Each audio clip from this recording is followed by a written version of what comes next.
Alright, hello everybody. Today I'll be playing this supposedly I guess to be a visual novel, The Morning Star. Hello. And yeah, it is probably a little gloomy, but it's supposedly like a really good game, so I'm pretty excited.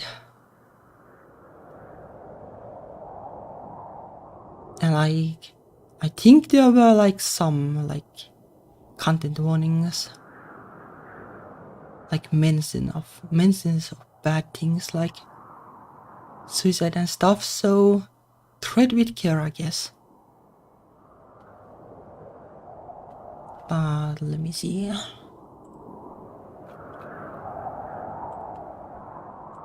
And then we should be ready to go.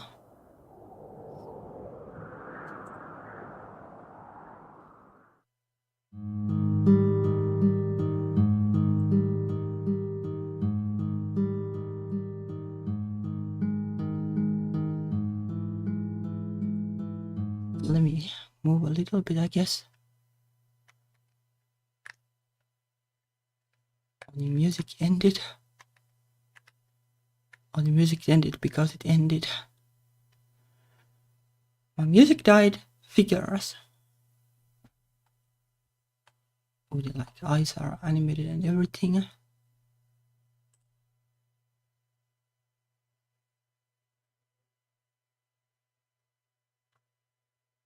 Where am I?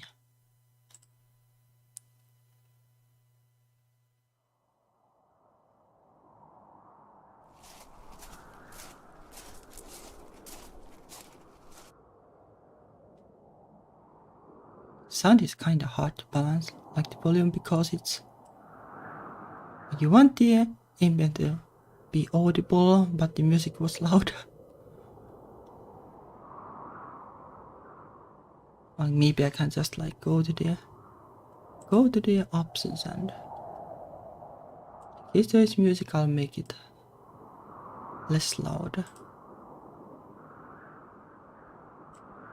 Maybe like this. Okay, don't panic. No need to panic. By the way, I really like this gloomy art style.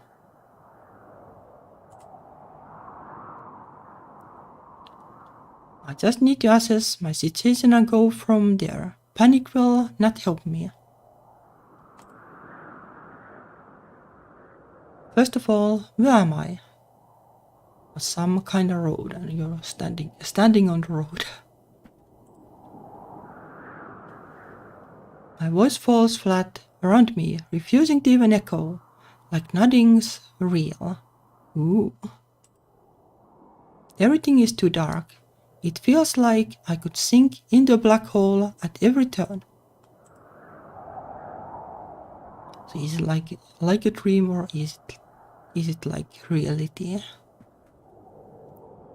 If it weren't for the street lights making islands in the dark, I might have actually believed it.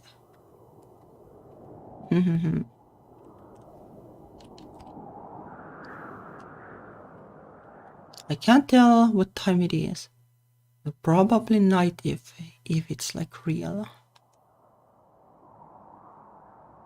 No light on the horizon and no moon in the sky, just a wash of stars.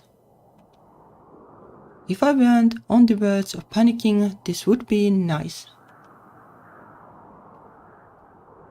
It's not super nice, I guess. The wind rustles through me and I wrap my jacket tighter around myself. It's not even a good jacket, just for fashion, not weather. With how this wind is, I doubt my hoodie and sweater will keep me warm for much longer. And I realize I don't know how I got out here. I don't even know where here is. There are no mile markers. Nothing unique at all, just a long line of streetlights. Tried thinking about what happened, but my mind comes up blank. Couldn't have wiped out on my bike. It's nowhere to be found, and other than the cold, nothing hurts. That is kinda like, is this like a ghost story? And yet, my memory is fuzzy. A night blurred together as something long gone out of reach. Just as well, memories can wait. Shelter from the cold can't. I scan the horizon again, following the streetlights until I spot something I didn't see before. A bus stop lit up brighter than anything else around me. Almost like it's beckoning me to come over. By the way, like this is actually like a really good art style for a game, because well, you don't need to draw like every detail around things. So it's moody and saves time, so that's great.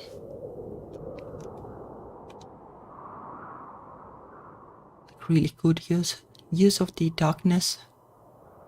What should I do? Head to the bus stop, wait here.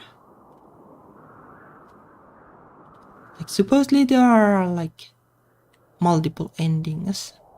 I would like to find the good one eventually, but it might take a couple of tries. Head to the bus stop, like you're standing on the road, so that's no good at least. Hopefully there won't be any serial killers and I can get shelter from the wind. Like yeah, a dog is scary, but like serial killers, like not sure. Not sure if the darkness matters that much there.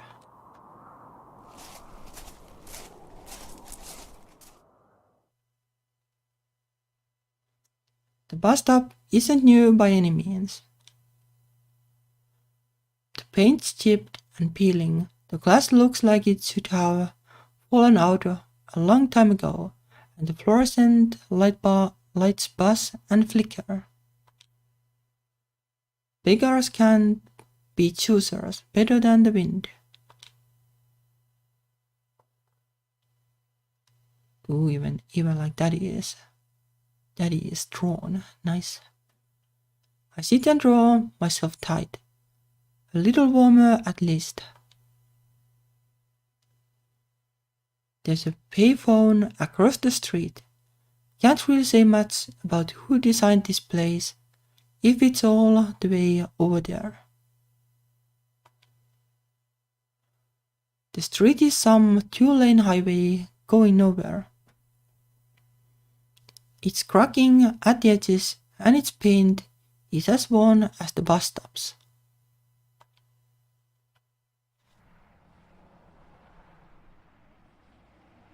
I check both directions, thinking I hear cars, but nothing's there, just a line of streetlights.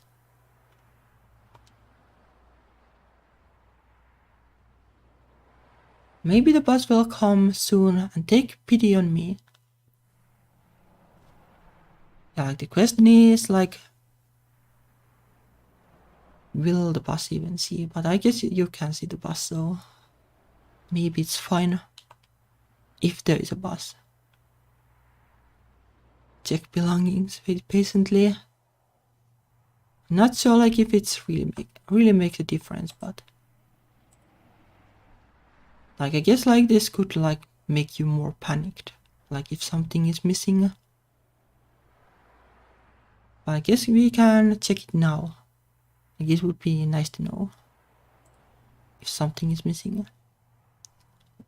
Maybe I have something to tell me what I have gotten myself into. Let's see here. I pat down my jacket pocket and the first thing I find is my wallet. Most likely nothing is missing then. Like if somebody stole something, well, that would be the first thing. Though, like, I guess it's not just like whether somebody has stolen something, like clues or something too. It's a little beat up, but then again, it is pretty old. My grandpa gave it to me as a high school graduation present.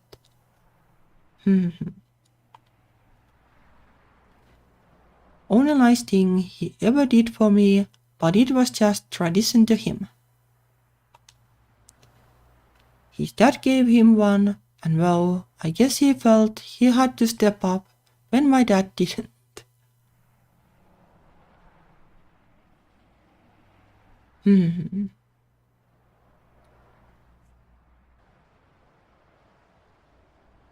Okay.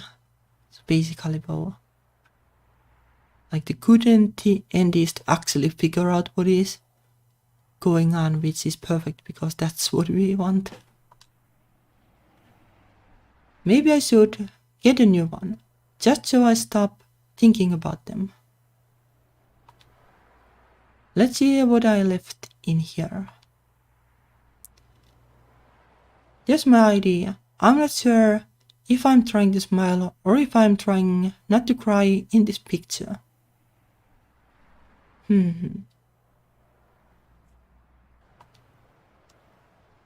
Was never one for photos. Well, like in like this, like in like this kind of photos, well, everybody looks bad, I guess. Next is a phone card of all things. I didn't even know they still made these, let alone honored them. If there's any money left on this, I could use the payphone across the street. Although it's not like I know who to call. Or you can call the emergency number. And then this.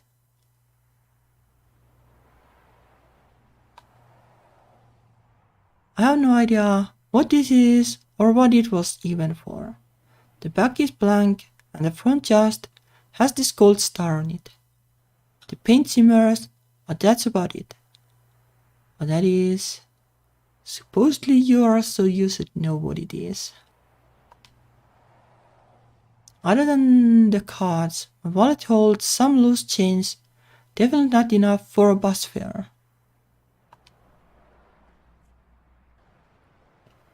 I just wish I could remember what I was doing before I woke up. I don't even have my debit card. I suppose someone could have stolen it while I was taking a nap in the field. Okay, so some things are missing.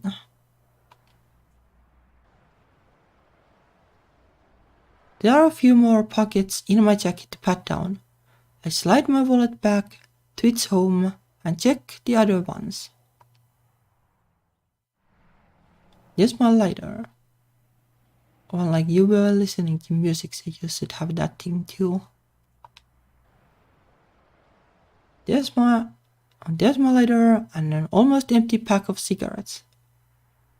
I don't remember smoking, but flicking the lighter on feels natural. The pack looks pretty old too, so maybe I did quit and just kept my last two.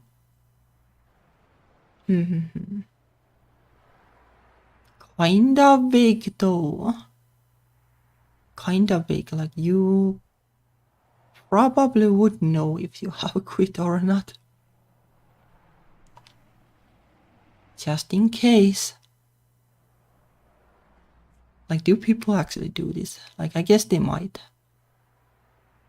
Like, at some point, like, the cigarettes probably also hold, like, sentimental value in some way, I guess.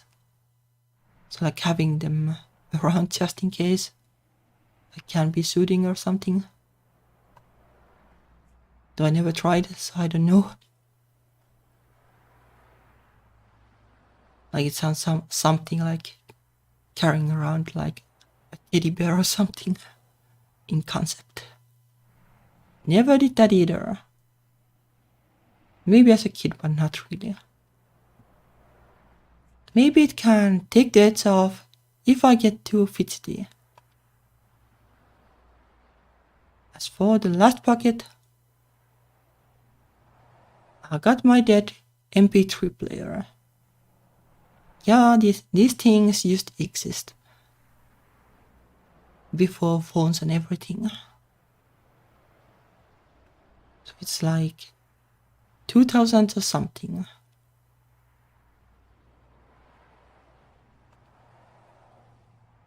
Okay, maybe it's modern times then. And then my dead phone, because of course it's dead. Why do I guess like, well, like maybe there is merit in still having an MP3 player. Especially if your phone dies frequently. For a guy stranded in the middle of nowhere, I have one too many dead things on me. Yeah, well, or the phone and the MP3 player at least. Knowing my luck, maybe I'm the one that's dead. Yeah, that is also something that I have been like considering.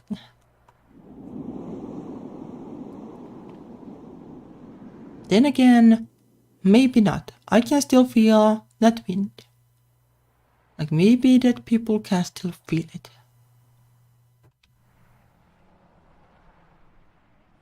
Oh, there's a guy. Ah.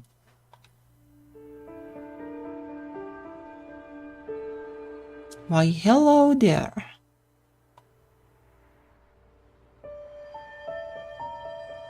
It's not often anyone else is out this far.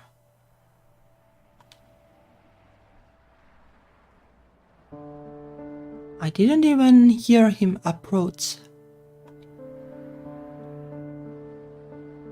No one's that quiet. No one looks like this guy either. I don't know, like he looks kinda the same as you. He watches me with an unnerving gaze. His eyes this shade of orange reminiscent of fire. It has to be a trick of the light. No one's eyes are this bright.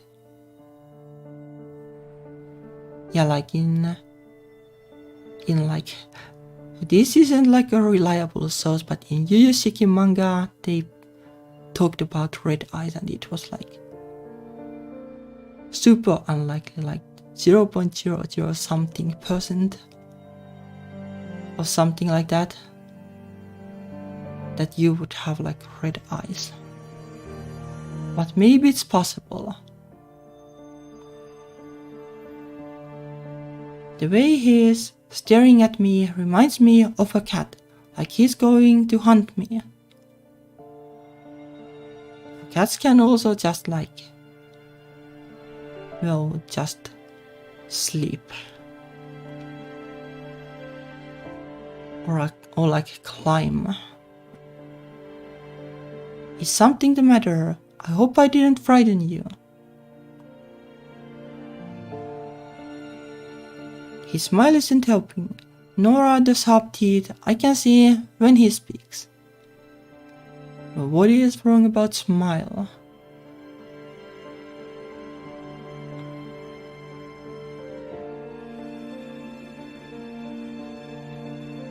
Yep, this is where I died. Done in by a serial killer in the middle of nowhere. Well, yeah, like, I guess it's a possibility, but it's a bit of a stretch to assume it.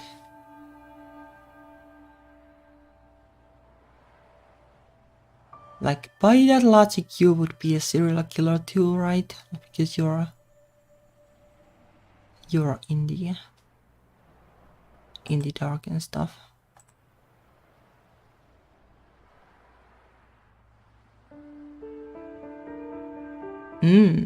Yeah, this is really moody.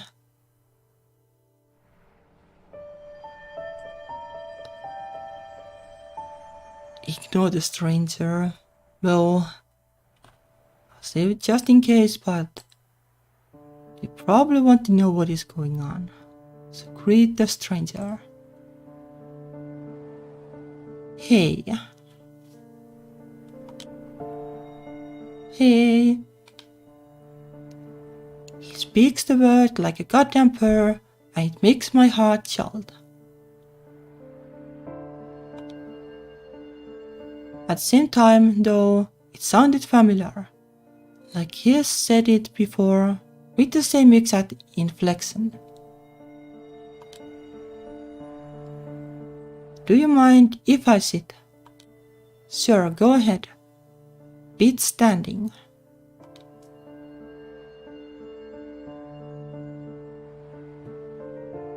If he's a serial killer, he's a damn polite one. Yeah, like why serial killer? Well, I guess a lot of serial killers are polite. Yeah, no idea. Like maybe just to make it easier to like, well, get around people you want to kill. Like maybe, but who knows. Please don't kill me. I wish he hadn't sat so close. Sure, the bench is small, but still, it's unnerving.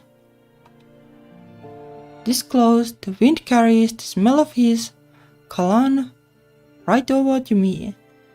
It reminds me of a bonfire, but there's something else. I smelled it before. I remember liking it before. Well, like maybe cigarettes if it's something that has been burnt or is being burnt. The predator bonfire doesn't smell the same. A lot. What is wrong with me? He's still watching me with the same stare. I catch his gaze on accident and quickly look elsewhere. He does the same. Maybe the bus will come soon. I kinda doubt it at this rate.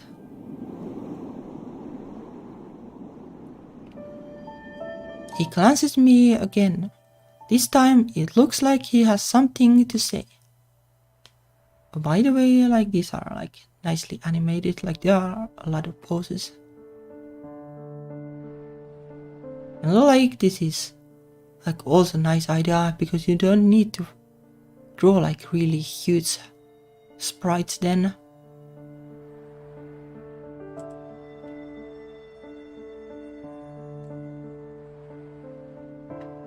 Although there are the big sprites too. Given we may be waiting for a while. What's your name? Surely we can't just give it. Alec. You are not a man of many words, are you? Or is this basically implying that he should have asked his name too? No, I guess not. So, Alec.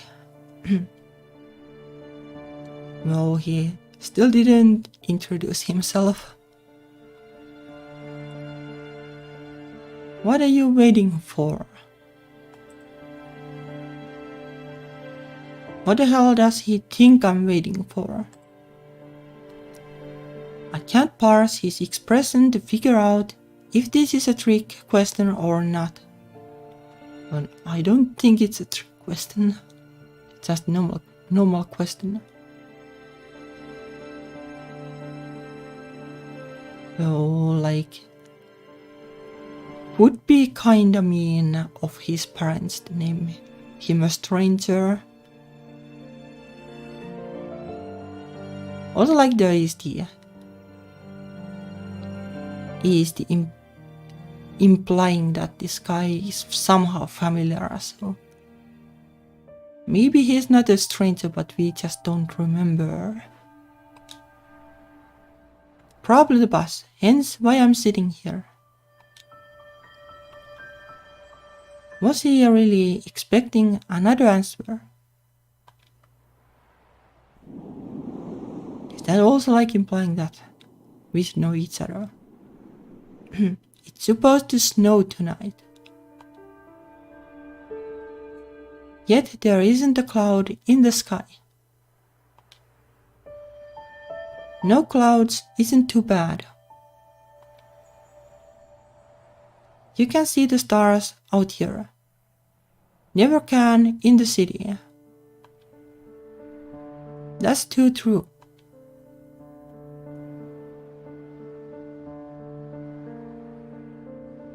Do you have a favorite star? Not really. I don't get to think about them too often. This is a shame. Do you have a favorite? I do. It's Sirius, part of Canis Major.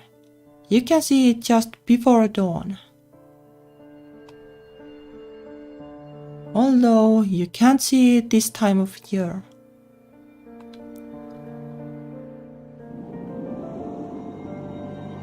Do you think the bus is the only way to live? What does he want from me? I mean, you could always walk, I guess. I'm just not keen on it. Don't even know where I am. Shit. Why did I tell him that? He's going to kill me and dump the body.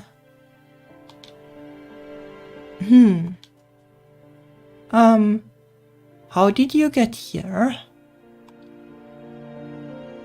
Did your car die? I usually work on motorcycles, but I know a few things about cars. I can't help. Oh, I don't have a car. I'm waiting for you. Okay, that's scary. Excuse me? A meeting like this was fated.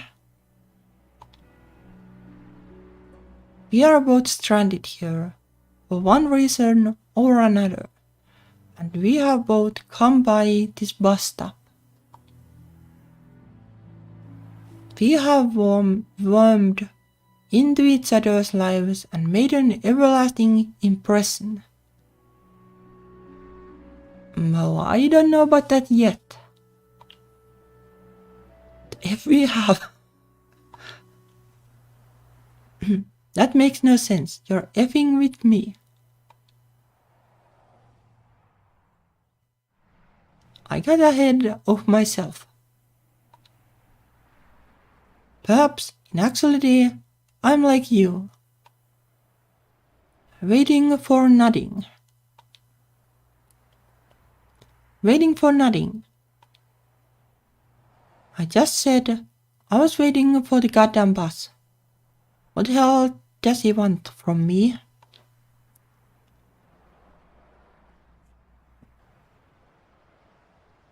Will probably want to question more.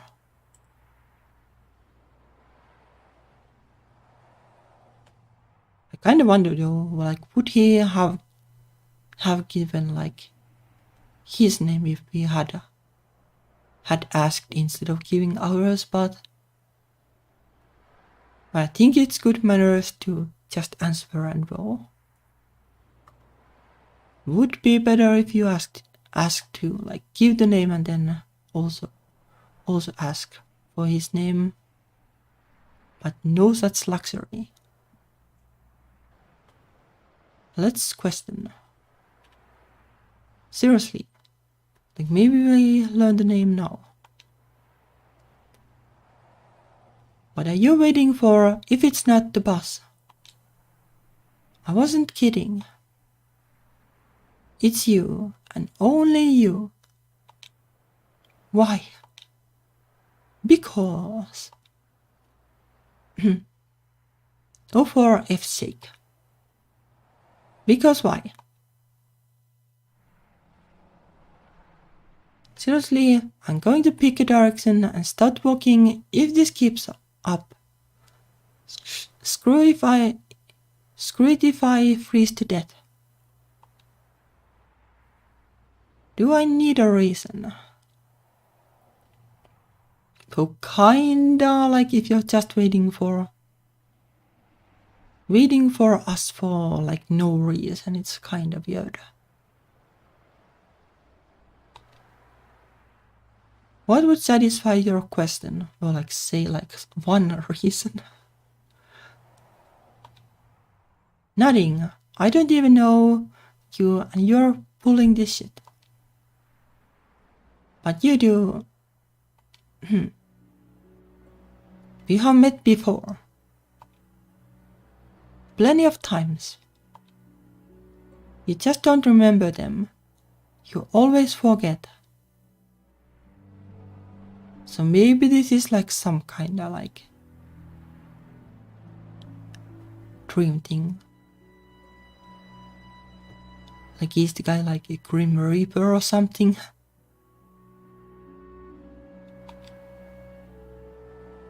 No, he's lying. Sometimes we sit in silence, sometimes you're engaging, and sometimes, well, I won't bore you with all the sometimes. There are plenty now. Or like, is this like a time loop or something? Like that would also be a thing where you meet several times. And like this guy can remember what we can't. I'd remember this. No, you don't. It doesn't matter your intentions. You always forget. But that's what you're afraid of, isn't it? You told me this on one of our previous meetings. You're afraid of forgetting. You'd write names and details down so you don't forget meeting people. With the hope that if you remember them, they would remember meeting you.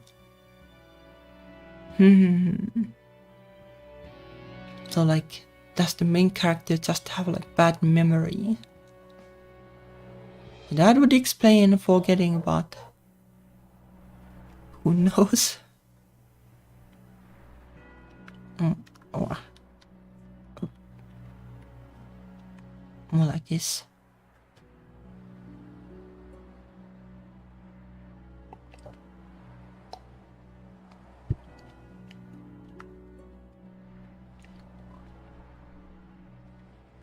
But it's interesting. I like this kind of mysteries. But it never worked out that way, did it? They'd forget you.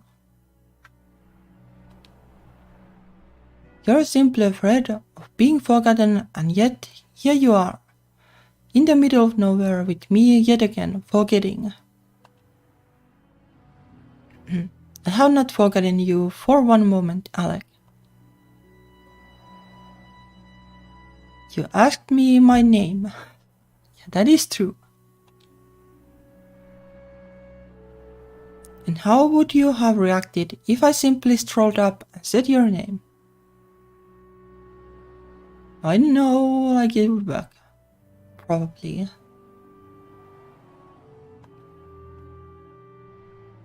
I needed to see how much you recalled of our previous meetings.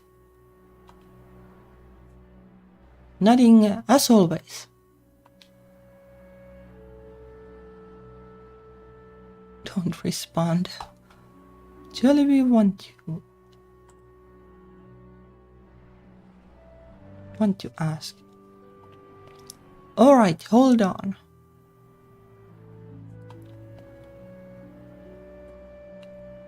Where did we meet? Here, at this bus stop.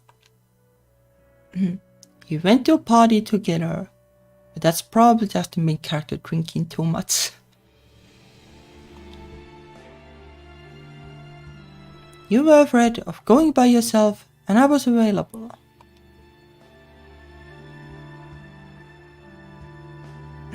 Did I just find you on the street or something? You called me Axel. Okay, surely like that's not just being too drunk and forgetting then. Too bad your phone's dead. You'd have my number there. How do you know the phone is dead?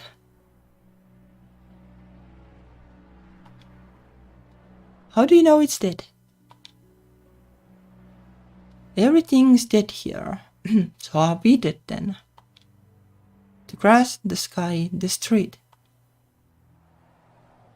It was a lucky guess.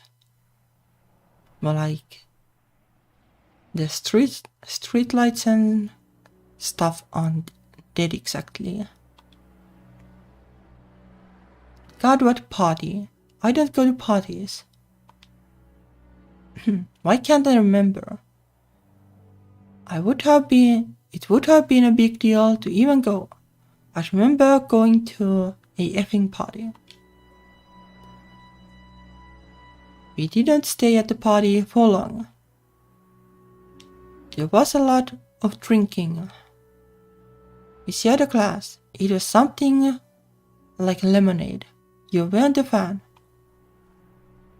The party got pretty loud. You didn't like how loud it was. You couldn't think. I took you outside on the back porch for some fresh air. No, I don't remember this.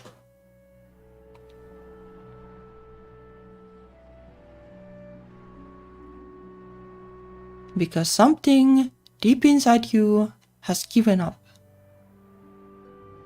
In this in-between place, you finally decided to give up, let go, be rid of it for your mind. Is that implying that we are half dead or something? Think, Alec. Take back this memory, this part of yourself. You wanted to go to this party so badly. I know you remember it.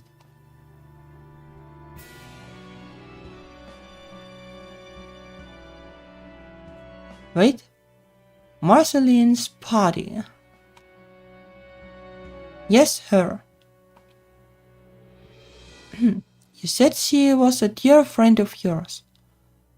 Please tell me you remember more than just her name. I remember her just fine. She just doesn't invite me to her parties. She knows I don't like them.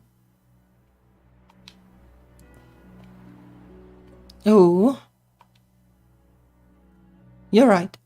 I think I do remember it. She invited me because I was trying not to disappear. Trying to listen to my doctor for once and not disappear. Or like, is it about like is this basically like an analogy for anxiety or something then?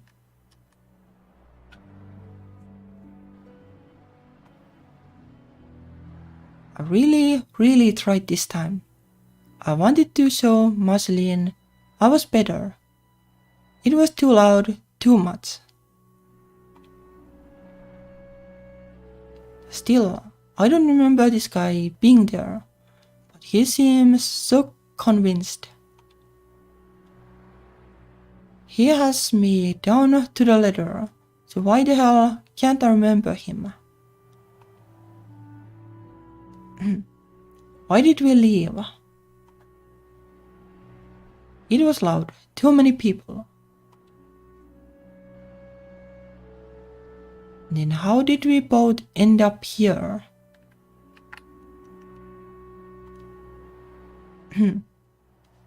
If you didn't drive and I didn't drive,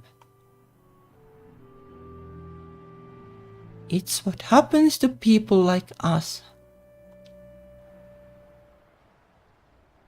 We lose ourselves in these thin areas between reality. Well, it could just be them drinking too much then. Probably not, but it could be a thing. It kinda explains something.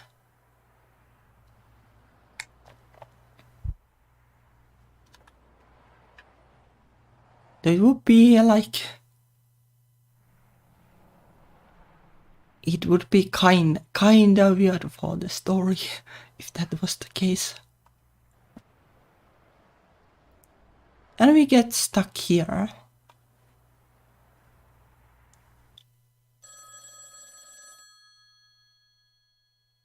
Okay. Is that the payphone? Why is he giving me that look? Are you going to answer it? Like, how can like somebody basically can't even like phone to payphone? How does that work? Who the hell answers a payphone in the middle of nowhere? Apparently, I do. I just wanted to stop ringing, and if this is the way to do it, so be it.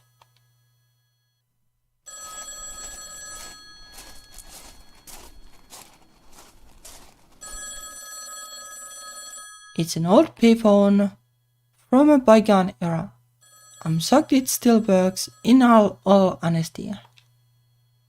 The buttons have all been scratched off, the tooth for the change is locked up, and it looks like someone tried to hack off the phone cord. And it keeps ringing. I don't even know if I want to touch it, but I'd rather some peace and quiet than this thing ringing over and over again.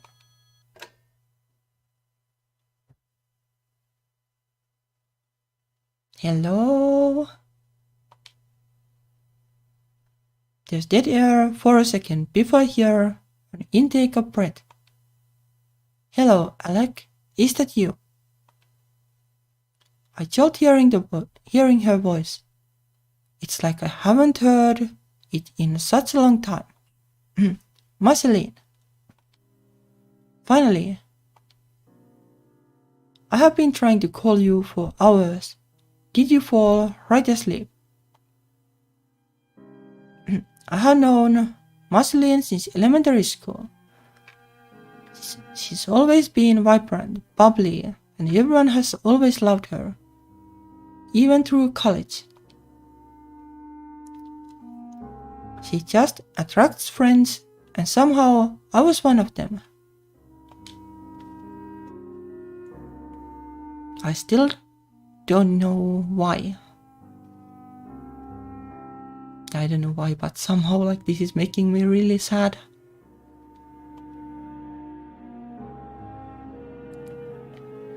Hearing her voice makes my heart ache. Sorry, I must have. When you left the party suddenly, I got worried. We didn't even get to do shots together like you promised. I know. It was getting loud, like cops gonna get called on us loud. I left too. Wasn't it your party? I mean, it wasn't my house. Let's not get technical over here, alright.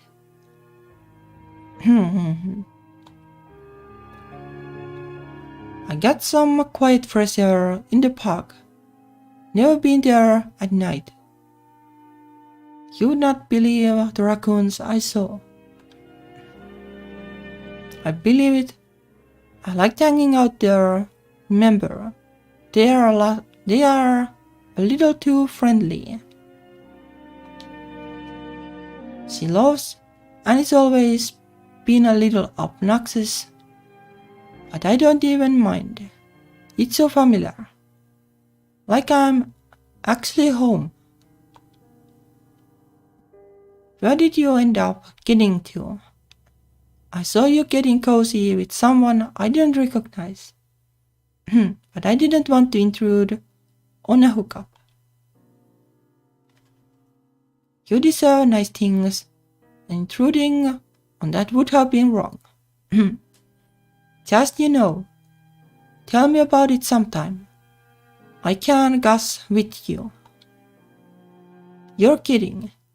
When have I ever hooked up with anyone? Wait, don't answer that.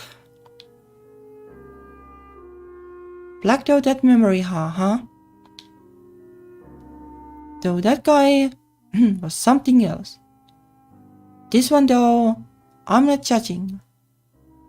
He was hot, and you had such a cute smile when you guys shared that drink. Okay, so the guy is telling the truth. I just... but like something like doesn't add up though. Like we are talking in the phone, but it's more like we are...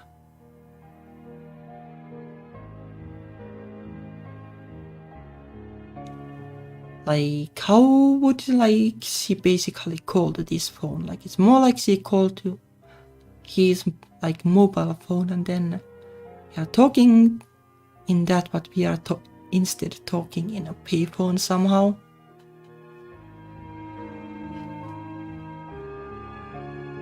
So like, it's some kind of like weird combination of like dream and reality. Her voice has suddenly grown sad and distant. I lean toward the payphone, like it will somehow get us closer together. I just wanted to make sure you were okay. You have been distant lately. Ever since you had me hold onto your bike, we haven't really been able to sit and talk. I don't want you to disappear again. I like you, You're my favorite voice of reason. I miss you.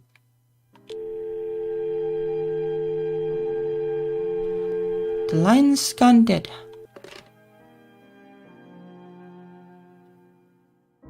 Definitely Marceline alright. Motor mouth and all. I gotta admit, I really missed it. And she did look after my bike. I wish I could have asked her more.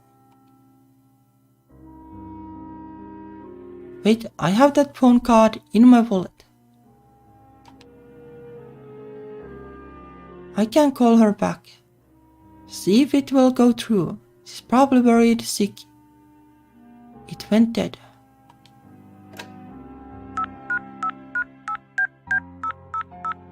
Because this wouldn't happen like if you won't check what you have right. This is Marceline. I'm not available at the moment, or my phone died. Okay, that's sus.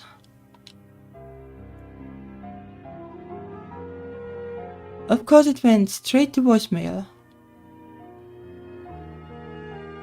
Maybe her phone really did die mid-conversation. Definitely sounds like Marcy. Please leave a message at the beep and I'll get back to you. Hey Marcy, I think your phone died. I'm fine, really I am. I'm just a little far from home. Don't worry about me. I'll always come home.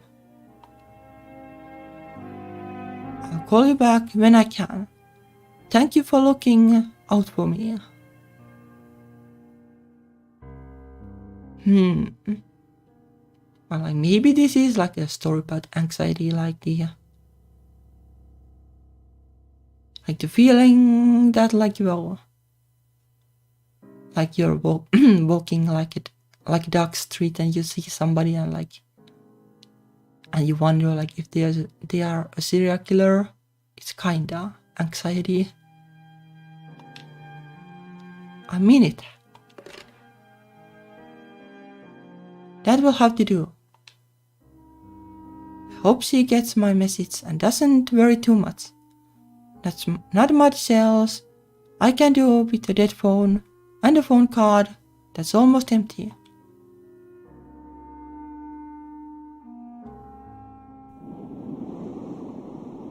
It's cold out here. I should head back to the bus stop.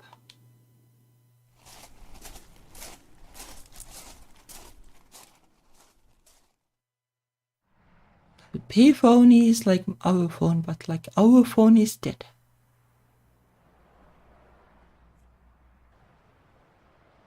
It's not like I want to go back to the bus stop. It's just there's nowhere else to go. This guy is still smiling at me. I don't know if it's because I was just talking to Masi, but his smile doesn't bother me this time. It's almost comforting. Maybe it shouldn't be. Maybe I'm delusional. I sit down and he keeps his eyes on me.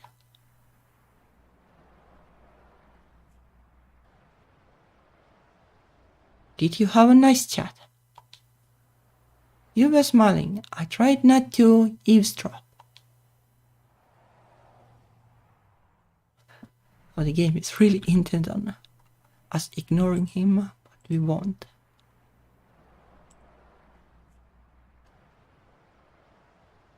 Yeah, it was Marceline, my friend. Curious. Yeah, how would she even know I'd be at this payphone, let alone call it? Yep, that is kinda sketchy. I didn't even know you could call payphones. Yeah, I also had doubts about that. Like maybe you technically could, like depending on how they are made, like if they are just like normal phone, technically.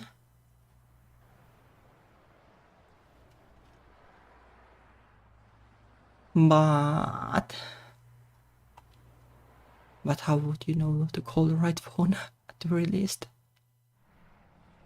The world works in mysterious ways. Yes, sure does. Did it help you remember anything?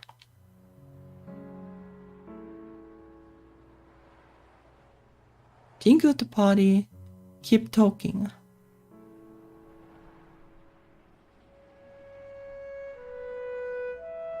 This is a difficult one to say like which one is right.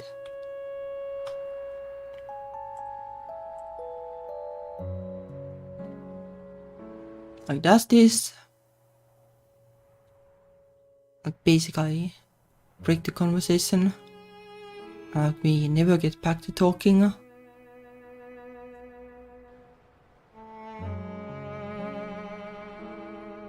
But this feels kinda safe. Like I don't know if we need to think about the party. But then again, like this would be nice to know, like if it works.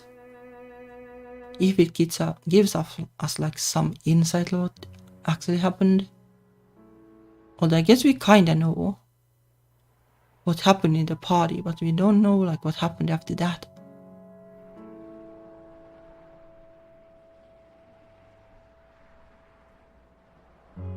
Yeah, like maybe payphones are just normal phones then. It kinda makes sense.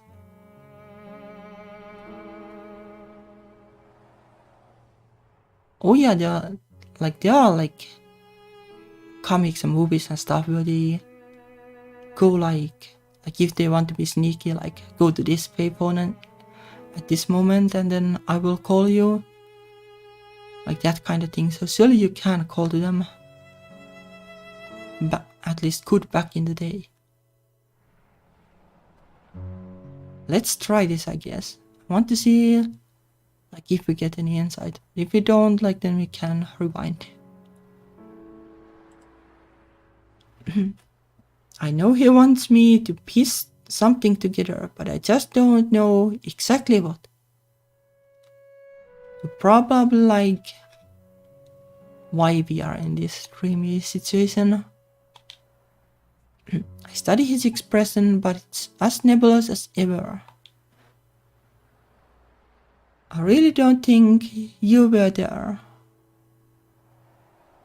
How exactly? Why exactly? Like the Muslim person said that there was some hot boy. Could be this guy, right? Excuse me. It's not adding up.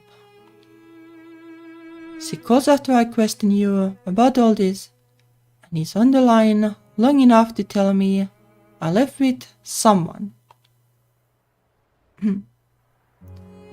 You think I somehow orchestrated her calling to just reaffirm we have met? No, that would explain like why she would know to call to that phone, but I don't know. I think something weird is going on, and you know about it. He's not denying it. I'm probably right. Here's what I know. I went to Marcelin's party alone. I did not bump into you there. I know I got some overwhelmed and left before I even saw Marcelin. Before she even saw me. Whoever that was on the phone wasn't her. And then I was outside.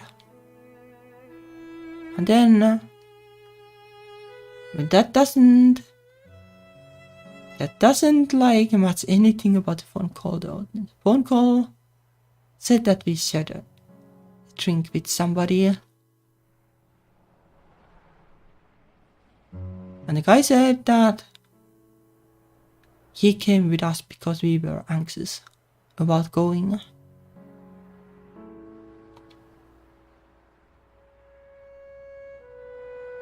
My memory's gone fuzzy. Like I'm trying to reach for something that barely existed in the first place. Someone gave me a card. It's blank now. Like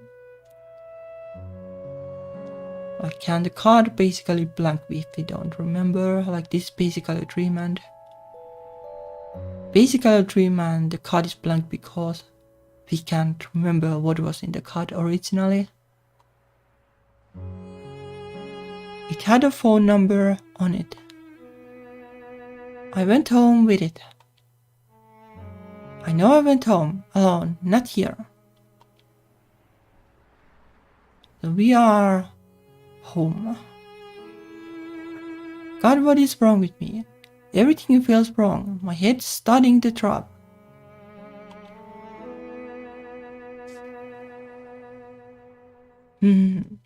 Well, since we are here, let's just try it out. The card had your number on it.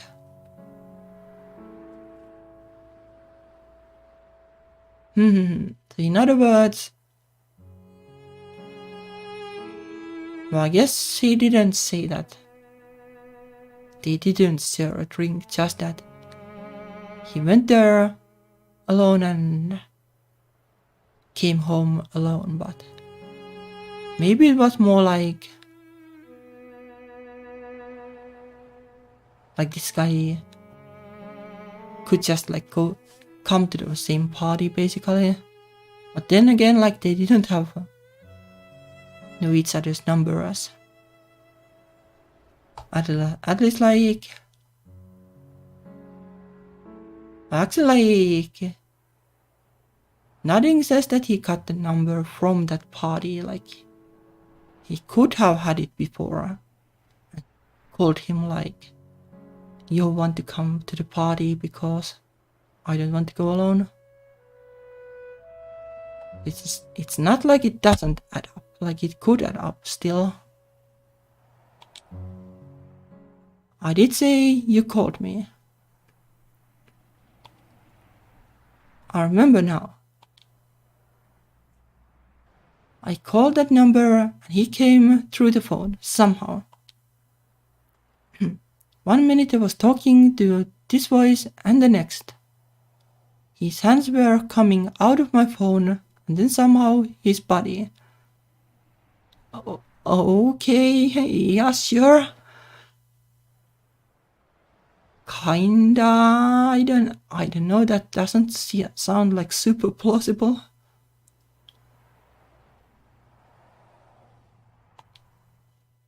You pinned me down. I mean, you threw a lamp at me. Because you crawled out of my effing phone. I like talking in person. It opens.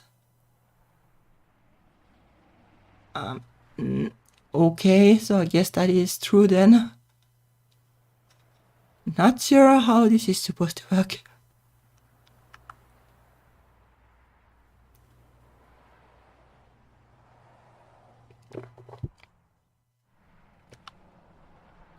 Okay. Okay, so it is basically like the kind of thing you have in anime, like this random girl, or well, in this case a guy, just like drops from the sky, or comes out of a television or something.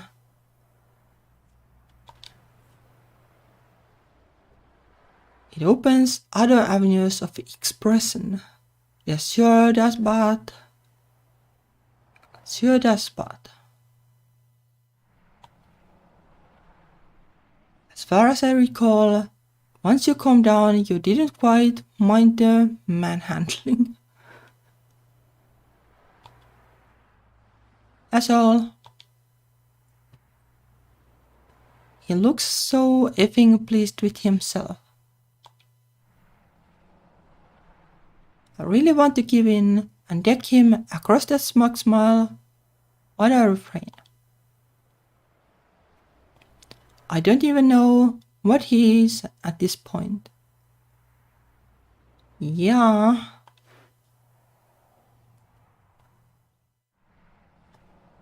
The party was over by the time I called you. I remember that much, at least. How does this add up? Okay, so you met at the party, got the number, went home, called him, he jumped out of the phone and jumped you, and then you came here. So maybe he is a serial killer. I told you, you fall into these in-between places. Time is slim here. Or like, is this basically inside the phone? Like, did they jump back to the phone somehow?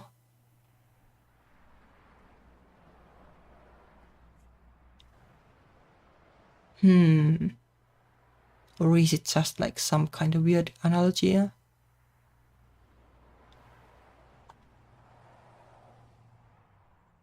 I simply pulled you in with me and we slid out when the party began. You replayed the night, riding it anew.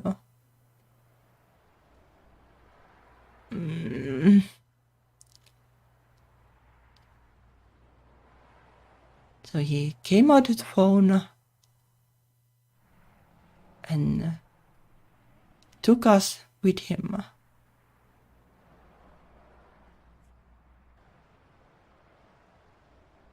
We slid out when the party began. replayed the night, writing it anew. So basically they time traveled back to the beginning of the party or something. Okay.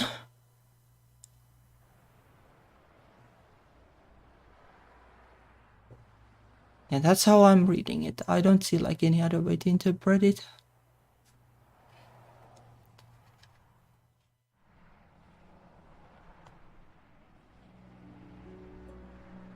He's serious. None of this makes any sense. This kind of thing doesn't happen. I find myself shaking my head at his frown, and his frown deepens. No way am I believing this bullshit. I don't know what I can do to make you understand. Why didn't you tell me the truth at the beginning? The truth is kinda complicated. because memory here is delicate. Pull too hard, it will break. I didn't want that to happen.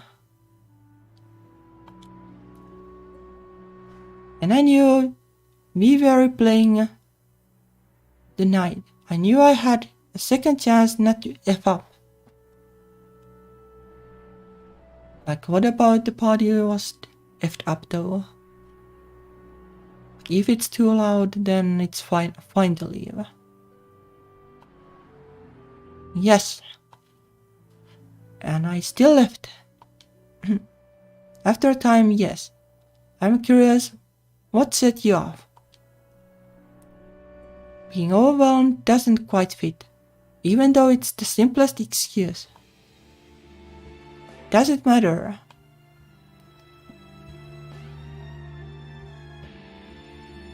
Not really, no.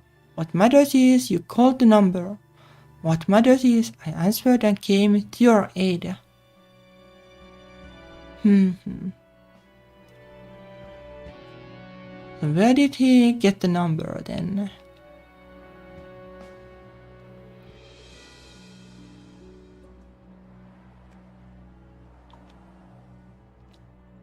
As asked, we replayed the night together.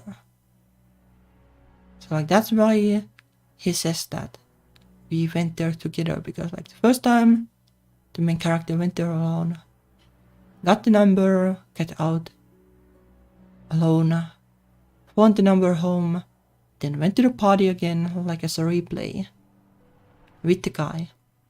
They shared to drink and then like they run off. But what happened after that? Like we know what happened after the first time the party ended. What happened after the second time? And now we are here, in his place between. But why? I don't know if I should believe him. He sounds sincere, but bits and pieces of my memory are still too fuzzy to understand.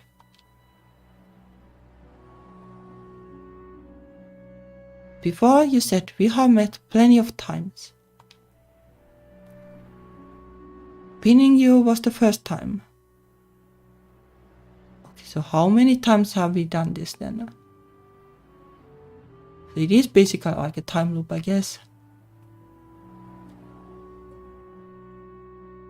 Like it is basically like a time loop, and it has happened so many times that we don't know like what actually happened.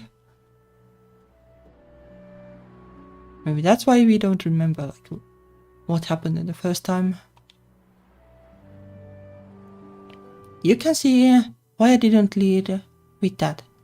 All our other meetings have been here. So we didn't keep replaying the night. Once was sufficient. Okay, so it only happened once, but how have we met multiple times then?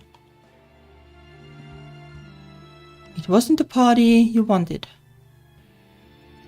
It was the company. You were scared. You were alone. A party where you know only one person is still a lonely party when that one person is swamped with others. Yeah, that is true. I'm sure Marceline loves you very much, but even you realized she did not make time for you. Stop it. Stop what? Stop that. You don't know Marceline.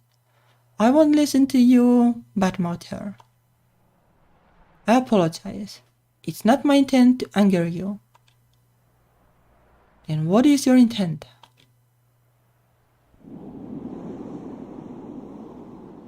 You're agitated. This isn't helping. He's damn right, it's not helping. He doesn't even know Marceline, and he's judging her. Marceline's made plenty of time for me. Yeah, but, well, it's still kinda true though. Like, what do you do, like, when she's, like, mingling with other people? It's not like, I don't know, like, if it's bad mouthing. Like, maybe low-key, but who knows. I just reject it. Always. It's always my fault. Too much of a good thing, and I panic. I run away. Yeah, it sounds kinda like anxiety, yeah.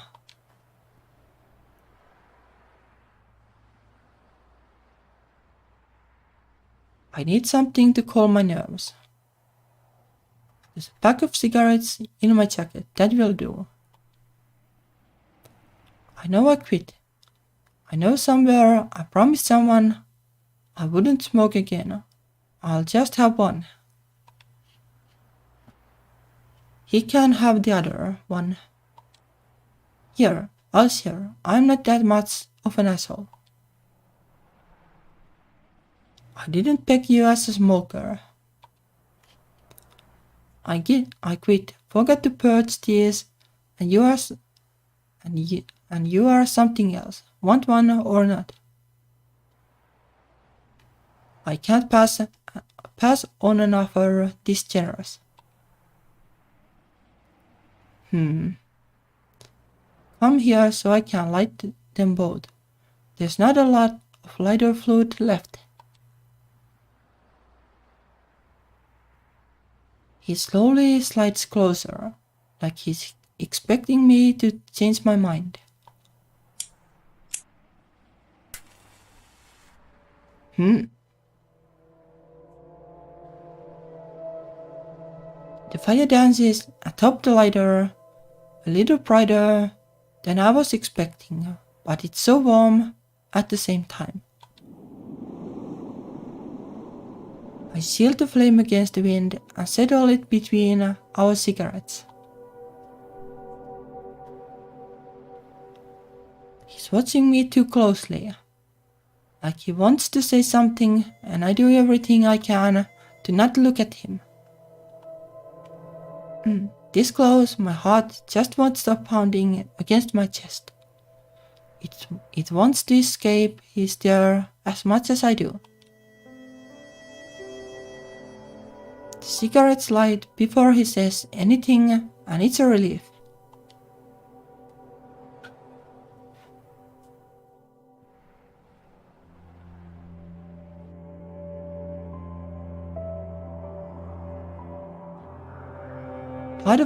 Part of me knows I really shouldn't have pulled this out. Deep down, I remember the promise I made to Marcy when we quit together. I wouldn't pick them back up unless she was there to hold me accountable. It's why there were always two of them. Still, it's helping. Some of the smoke is easing, and I don't want to scream so badly. He must have smoked before. He knows to look elegant holding it, like he's about to critique something. The image almost brings a smile to my face. I stop it before it happens. Even so, he's smiling at me all the same.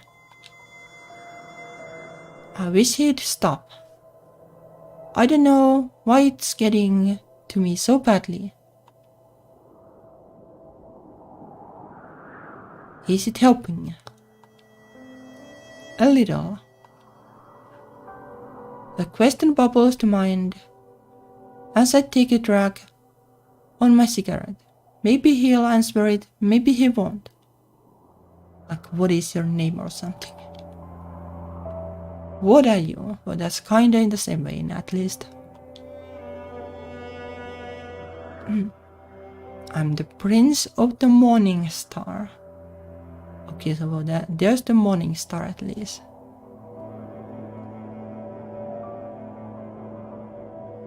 Well, he did say something about Sirius that you can see in the morning or something like that.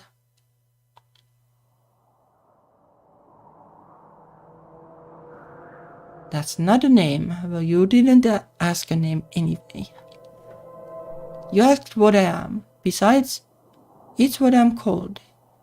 You can call me Prince if you'd like.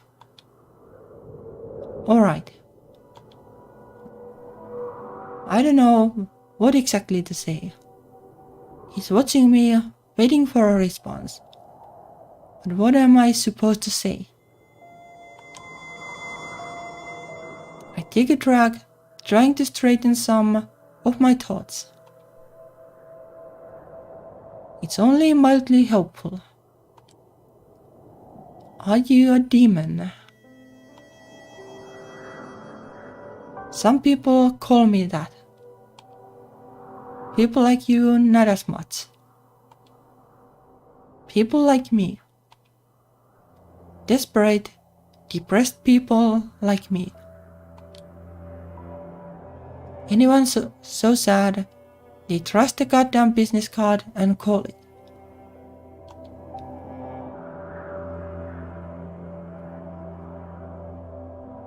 What is the difference? Wait. Oh, actually there are multiple pages, so let us do this, I guess. I'll question him, I guess. The cigarette's just agitating me further.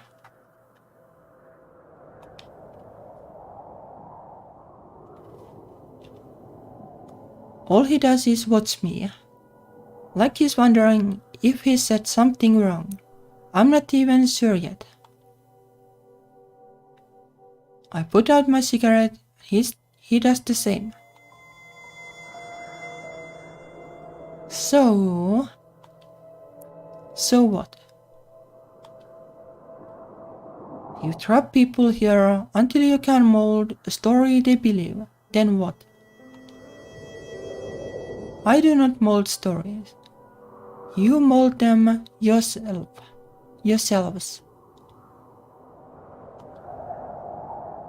I am not malicious. What do you even get for comforting or for coming after I called you?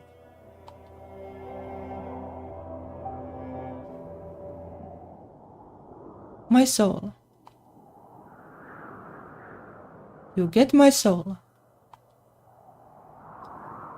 Regrettably.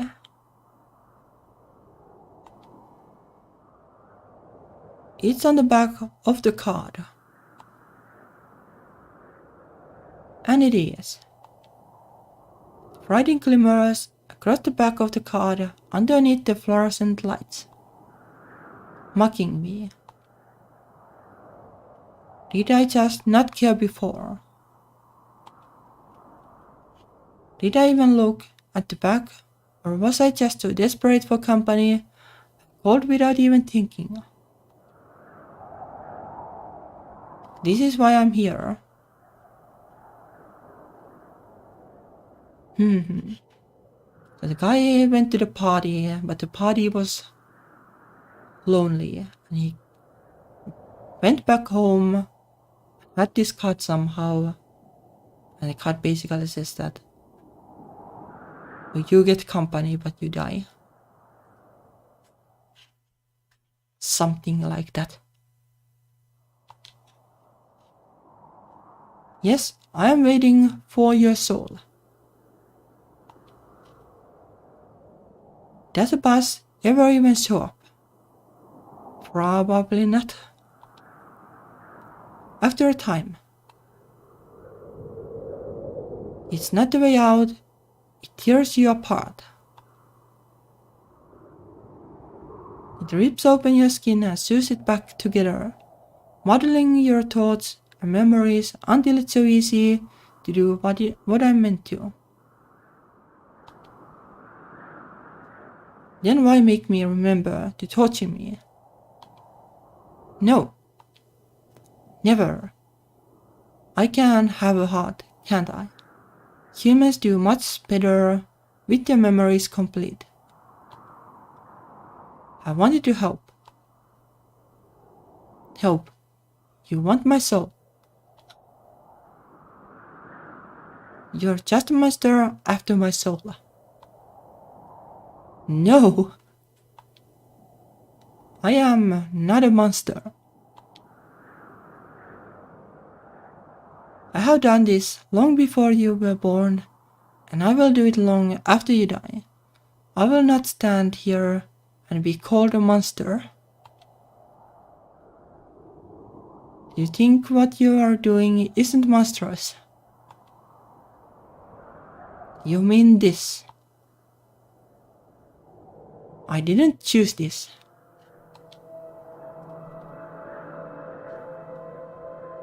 I could do much more before.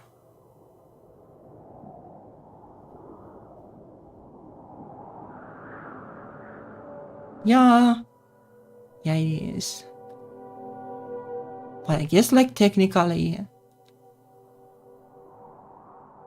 Well, he said that some people call him a demon, but doesn't mean that he's exactly a demon.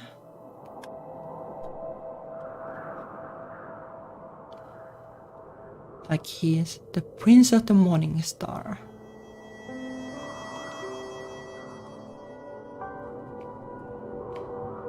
I had the ability to give people a choice at what to give for my services.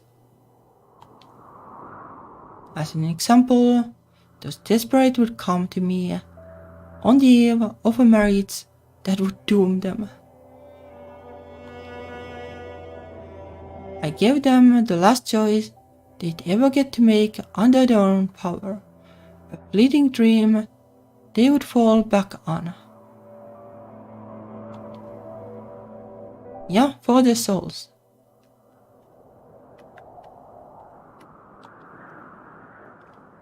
It wasn't always a soul. Souls are too final. Sometimes it was a skill, others a memory. Many of them offered their firstborn child. Okay, well, it sounds kinda demonic though. Especially the last one. What? Like that's any better? Well, like giving away one skill sounds mild compared to dying or murdering a baby.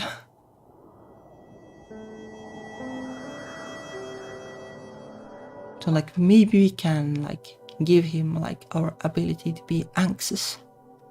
That is a skill, right? To them, yes. No one wants a potential child's soul. Those get let go to try again. I am not so heartless. I willingly devour potential souls for a quick rush. It was my only loophole. And as a result, the parent would, for their entire life, have a dream I gave them to fall back on when they couldn't escape.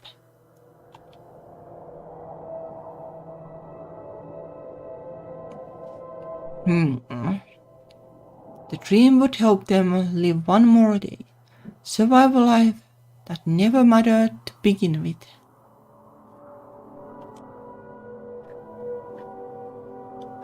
I gave each of them something happy, something blissful in dark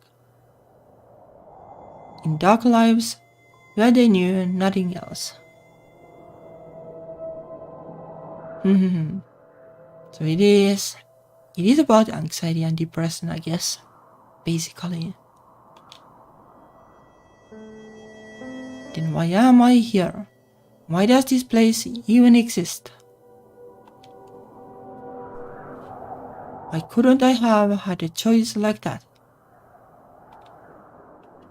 Why is mine just give up my soul and die? Times change. They caught on.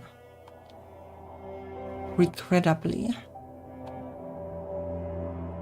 The powers that be have come more and more desperate. Loopholes closed. Skills mean nothing, and memories don't sustain us. They want the life souls give them. I'm sorry for what it's worth. So like, is there actually a good end then if we basically are doomed to die? No. No.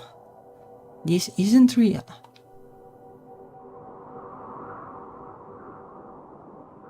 And this just can't be real. Alec, stop it.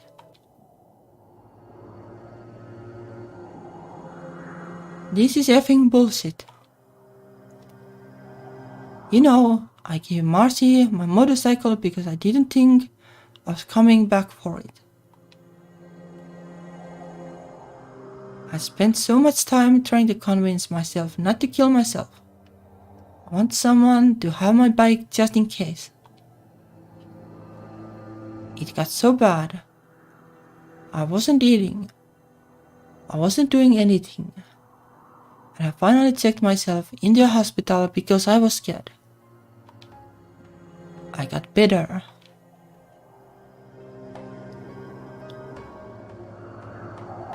I was better coming out. I swear I was better. I did everything they asked of me. I went to Marcy's party to show her I was better after I effing disappeared on her. And I couldn't even do that. I was so scared and I panicked. It was like I didn't get better at all. Then I had your effing card and I called you to help me. Help me be better. And I die anyway.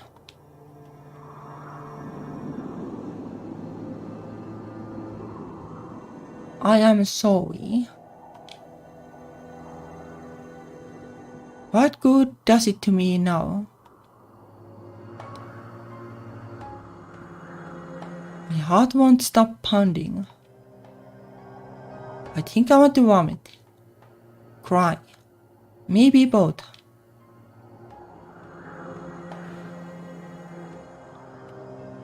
Just put my head between my knees and make it all stop. What ends up happening is I start laughing. It doesn't even sound like me.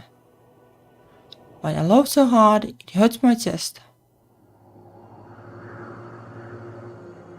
I can't.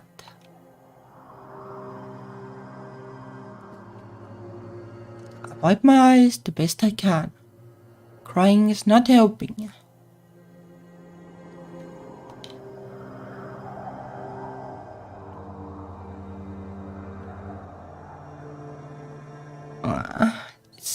It's pretty sad again. I did my goddamn best, and it still ends up this way. Why did I even try? He won't stop watching me. Like he desperately wants to reach out to comfort me.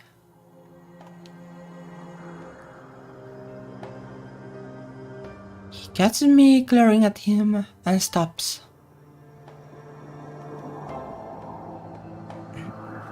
It's not like his comfort would be any hope. Especially if I'm going to die. If this guy. Hope not literal, like YouTube won't like that. Well, let's try this first.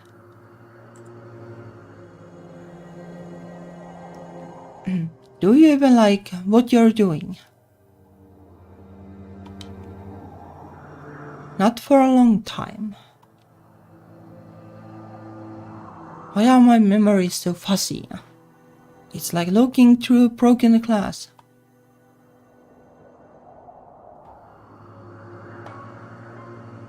Because we have been through this over and over again until you fall apart.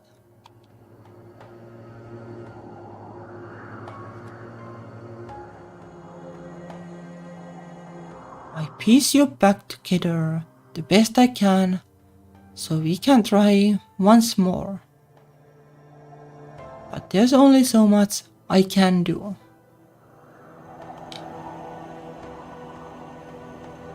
You aren't always happy to talk to me. I wonder why. Alec. Why do I fall apart? Do I just take the bus over and over again? Yes. But it's worse than that. You came here falling apart.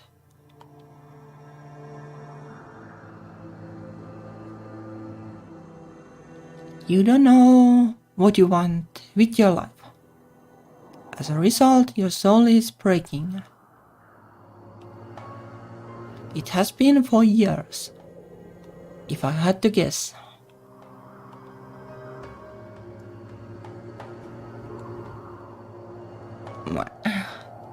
It's really sad. It's really sad. But I'll do my best.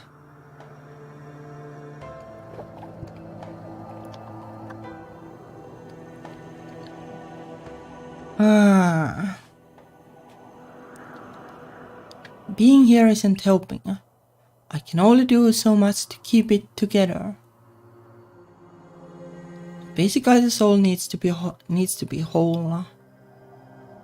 Like otherwise, it won't work, I guess, for the demon thingy. Why haven't you just taken my soul?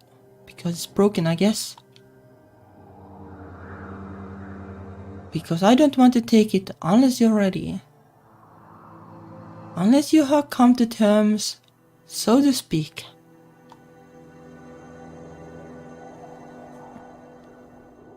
Do you even know what you want to do with your life? Do demons have lives?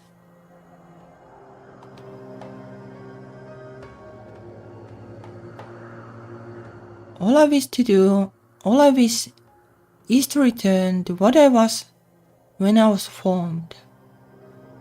To be the actual prince of the morning star once again. Not some demonic call center shill.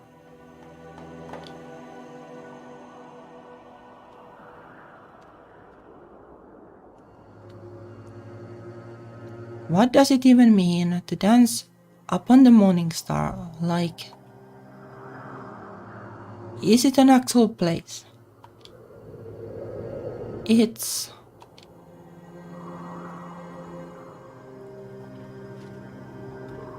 Honestly, I don't know how to explain it to a human.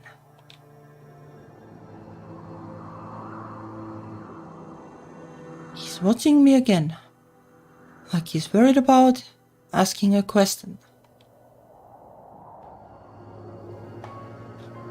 I wish he'd just Get it over with.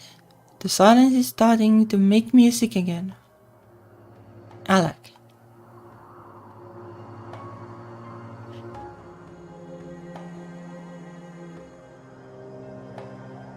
You have never mentioned a motorcycle before this loop. Seriously.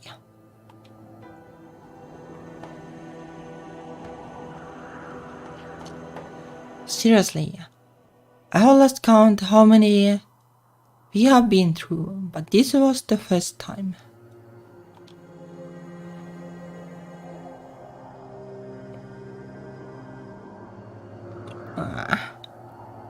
It's one of my favorite things.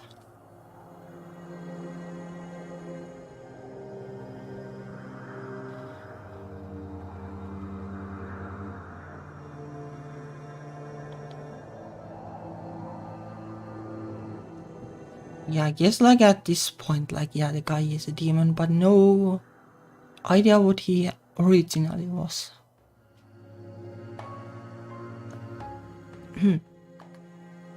I used to like riding at night.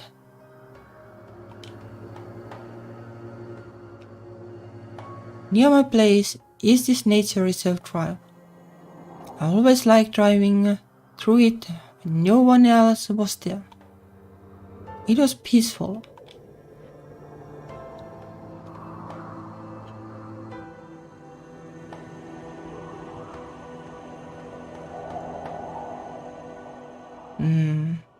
I didn't even take you for a ride on it before the party.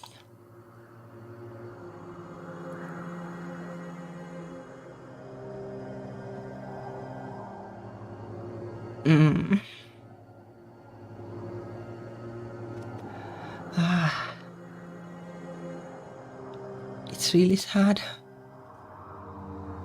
Sad in a good way, but it's hard to read. Hard to read because it's sad.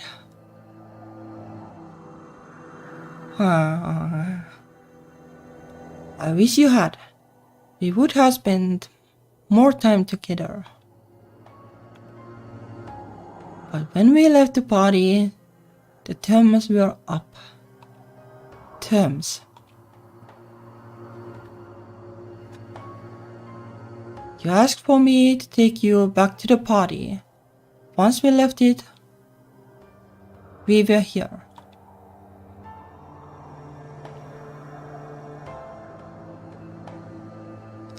We should go for a ride on it. Just the two of us into the morning light. It's like a dance, right?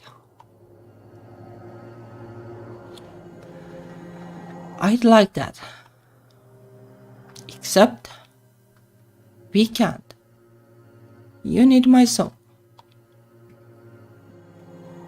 Regrettably.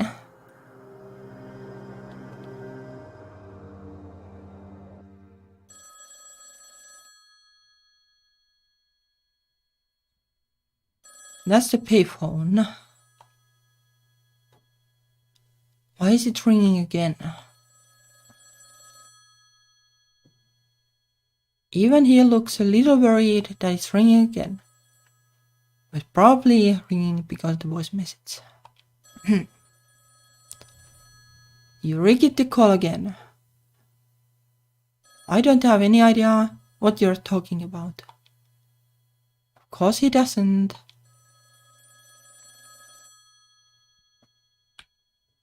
No, this is complicated.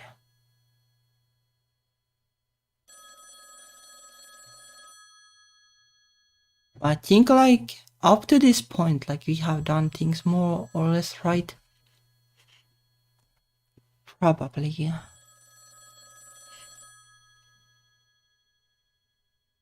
Like at least I think that we talked about the motorcycle for the first time. It kinda suggests that. Let's answer it first. Maybe it's for me again. Won't know until you answer it. Like This way we get to know like what it's about. Like Schrödinger's cat, I guess. Maybe it's Marceline again. I could use hearing her voice again. Right about now. Something I know, something like home.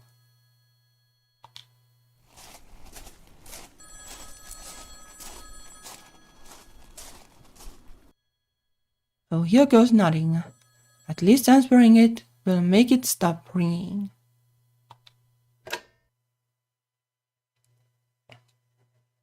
Hello.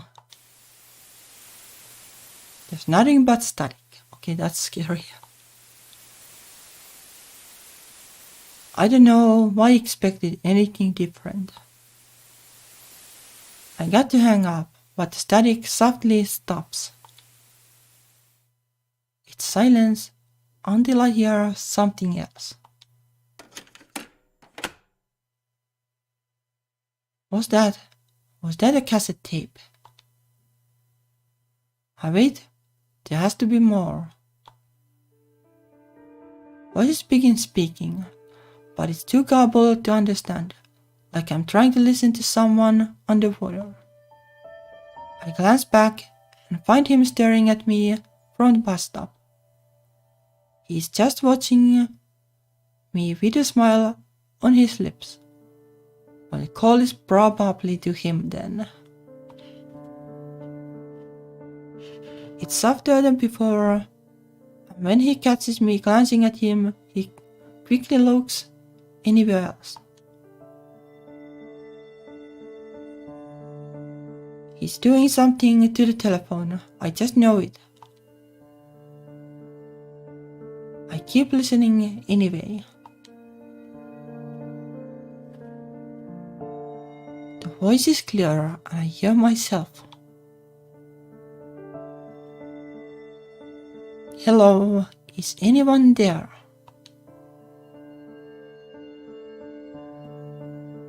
Princess voice. You have reached Gotia Demonium. How may I help you? It comes back to me like a bucket of cold water. I took off from the party. I couldn't think. Somehow I made it home with this card in my hand. I desperately needed to talk to someone. Just to let go of my nerves.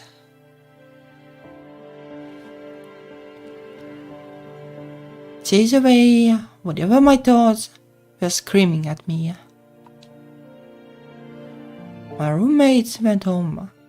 I was desperate. I locked myself in my room and called the number. I was expecting a prank. Some sex hotline charging me $100 a minute, or even nothing at all.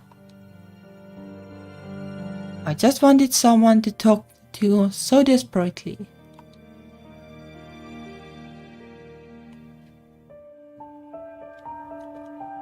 I should have known what I was getting into with a name like that.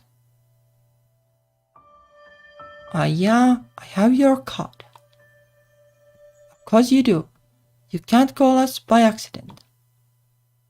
He sounds just as smug over the phone as he does now. Same inflection and everything. Oh? Okay. How does this work? You need only ask for something. I can do a variety of acts. From guiding you for years to come. There's a limit on this, but we can discuss it. To being rid of someone and hiding the body, or bodies. To telling your mother-in-law to F off. To the best sex of your life. Wait, hold on. Here's something you like. No. Just this is going to sound silly. Nothing is silly, believe me. Can you just come to a party with me?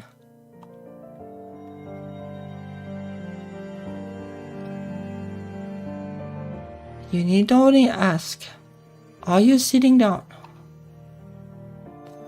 Kinda.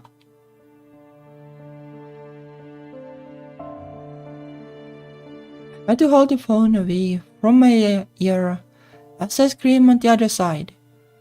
You would have screamed too if a man was coming through your phone screen.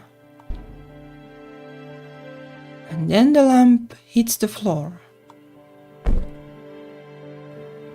And that's him pinning me. Definitely remember that.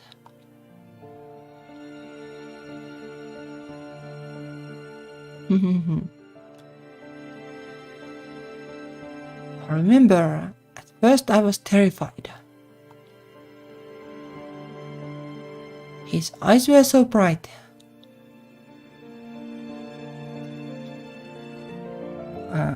They were light all their own.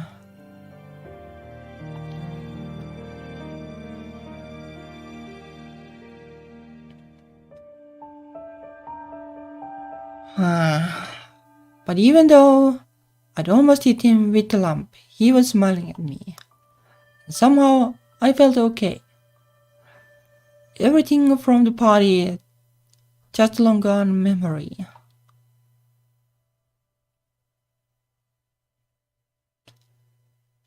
That's how it happened. But this is pretty much what we figured. Part of me wants to scream in the receiver, tell myself not to do it, but it's not like it would work, because it is a tape. I'd still be here.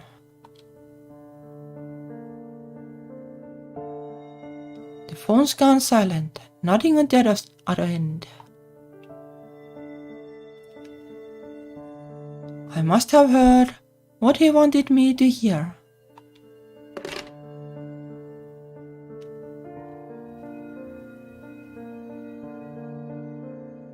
I don't know what he's trying to prove.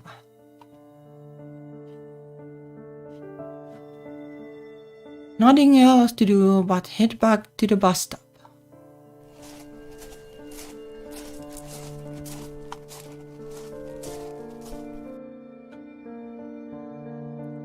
As usual, he's gone back to watching me with an unnerving stare.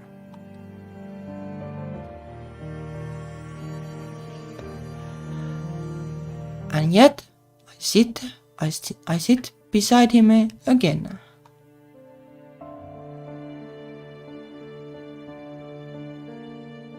Welp. Do you really use cassette tapes here? There. Aren't they old-fashioned? We are a little behind the times. You should see our 8 tracks. Seriously. Why would you want me to listen to that?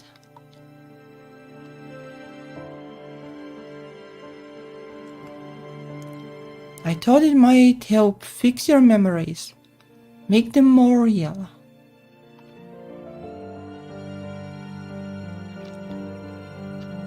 I remember a little more clearly now.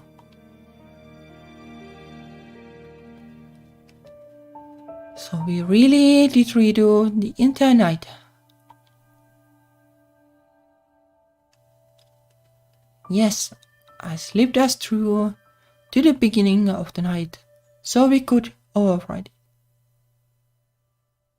But then basically, you overrode the call that made the pact. right? We drank a little bit. We danced a little bit. I even got a few smiles out of you before you got nervous. Then I took you into the backyard, hoping fresh air would help.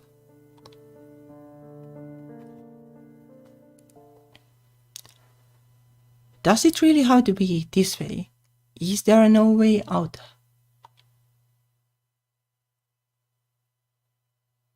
He doesn't answer me. Because there is, like the call never happened.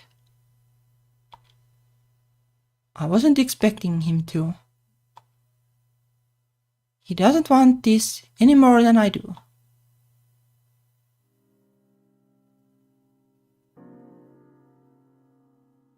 All we can do is wait, I guess.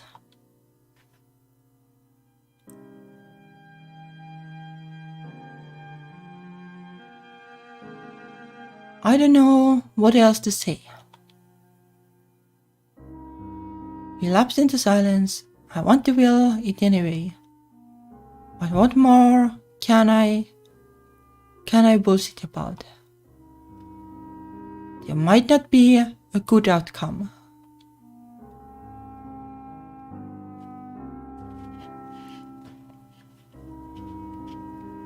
I don't know why I kept him here so long, just talking to me. It feels less lonely. Sure, but it doesn't change anything.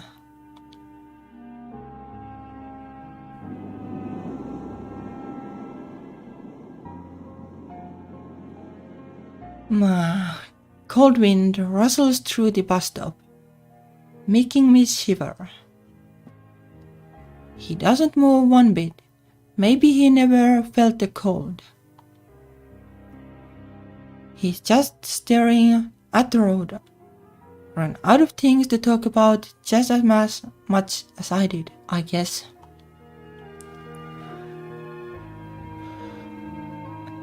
Lights was over the pavement and we look forward at the same time. A bus idling, a bus rolls into view. Something horrifyingly spectral and was street lights from every window. It chases away the chill and warm drapes over me. Well, there's the bus you have been waiting for. I guess it is.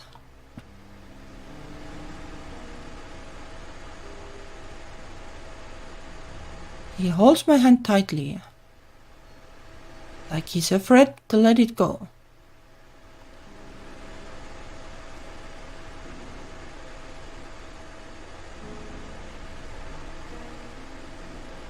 Please, Alec.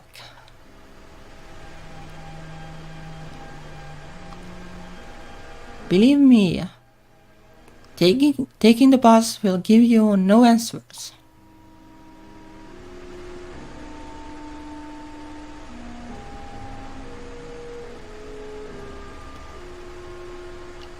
It will not be the ending you seek.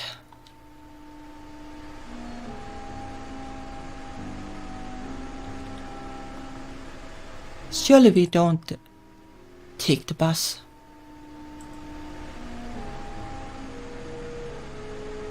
Or that will just restart this.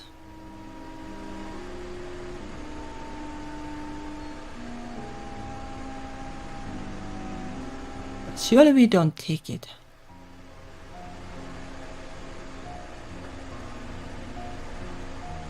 We just need to say that the contract didn't happen, right? So we have to stay. We have to say it.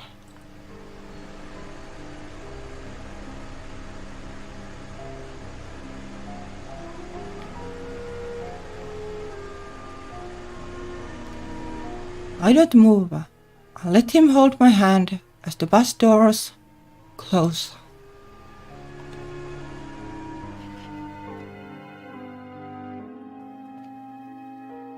The lights in the windows grow dim and the cold returns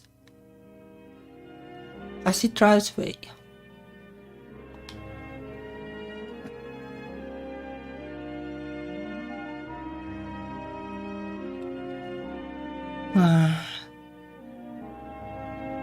He breathes out like he'd been holding his breath, and we sit back against the bench together.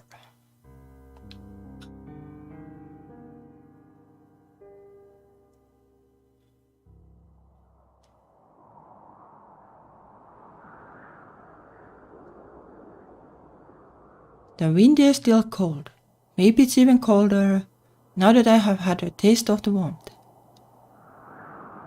Like technically there could be something that you have to go to the bus and like with the new knowledge, like you have to redo the loop, but I don't see it changing anything, so could as well stay right. He doesn't look like he knows what to say. Not like I do either.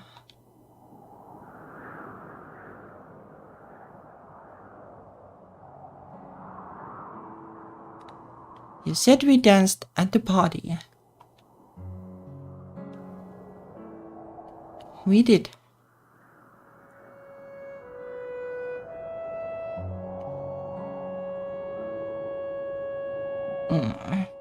I can kinda see where this is going though. Like he is the prince of the morning star and we will dance under the morning star basically. That's what he wanted.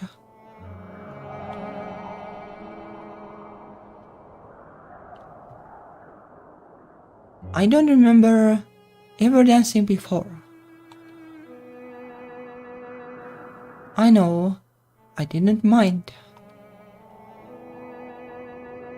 Can you tell me? Tell you what?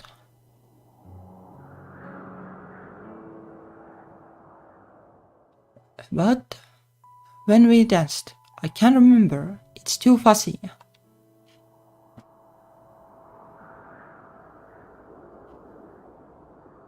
We couldn't dance inside.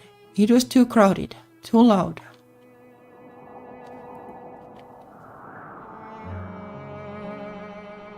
I took you to the backyard. It was frigid outside, so no one was there.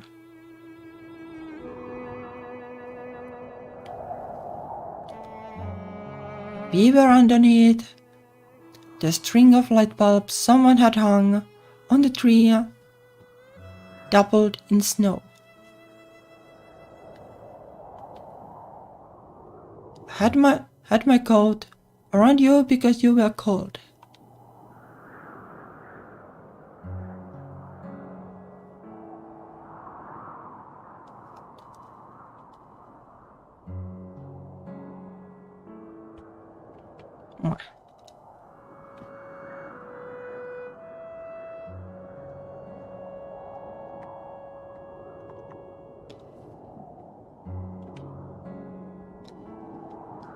We'd been drinking a little. I remember not walking a straight line, much less dancing one. I guess like the not remembering because drinking a bit holds a little bit at least.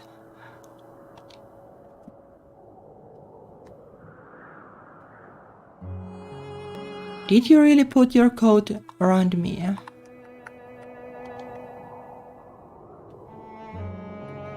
You weren't really dressed for the weather.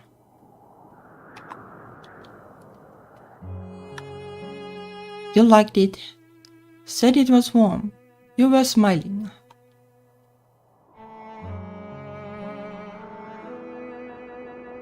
I remember.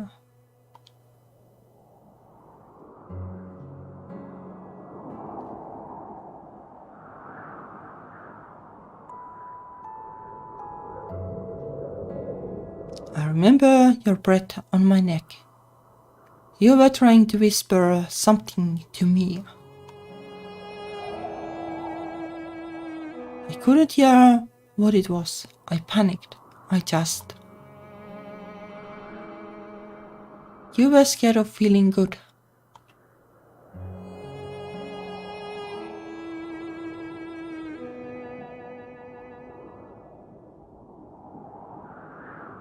It happens more often than you think.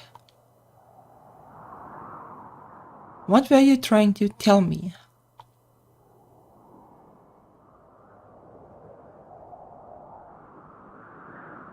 I feel bad asking. He's paused for too long. A distant look in his eyes. Like he isn't sure if he should tell me or not.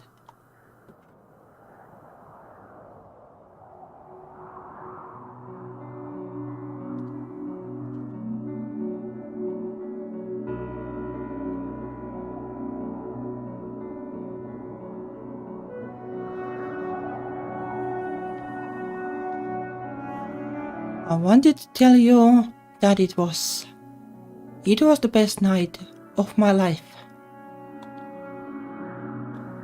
Seriously.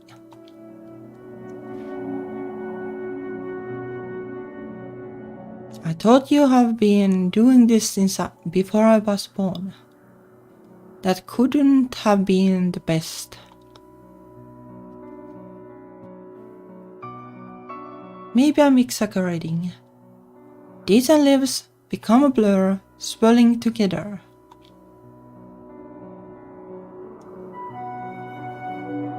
Nothing's made an impression in so long. Nothing's mattered so badly like you did tonight.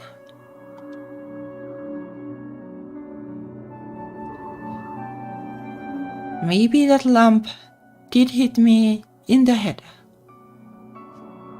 But at least it was a lamp and not like a morning star.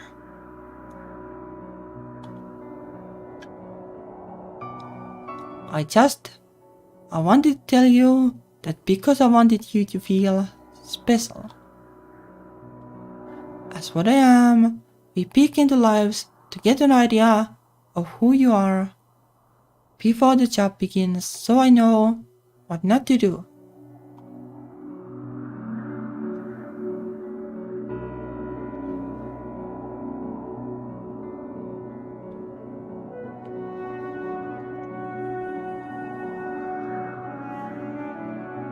I wanted to do more than just take you to a party. I wanted you to feel the warmth you have been missing.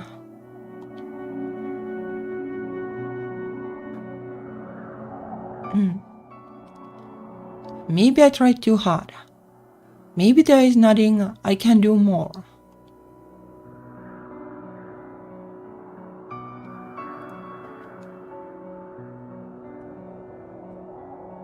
But I didn't want the night to end.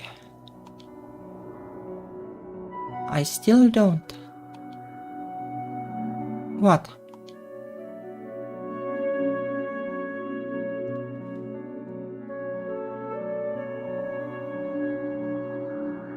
There are ways to speed this up I have forgone. I could let the bus simply tear you into pieces. I could simply refuse to piece you back together and take what soul I could gather. But every time I thought to do so, to put a stop to this job, I thought of how you felt when we were alone, dancing together.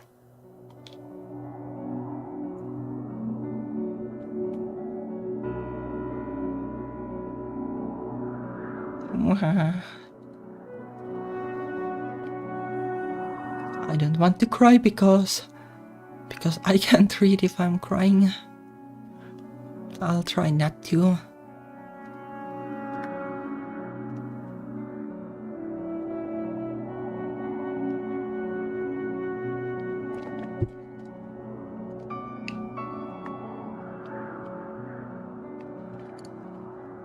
That's the tricky part of streaming these games.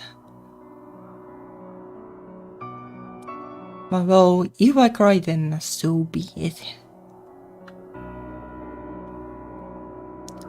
I couldn't do it. Even if every single time I'm told I need to finish up, I can't do it. I never wanted to do any of this. I'm supposed to dance upon the morning star with mortals, take them away and love them for as long as they might live. Not this cold center job sucking the soul out of poor people who don't even know what they are calling until it's too late. You really wouldn't take souls if you didn't have to.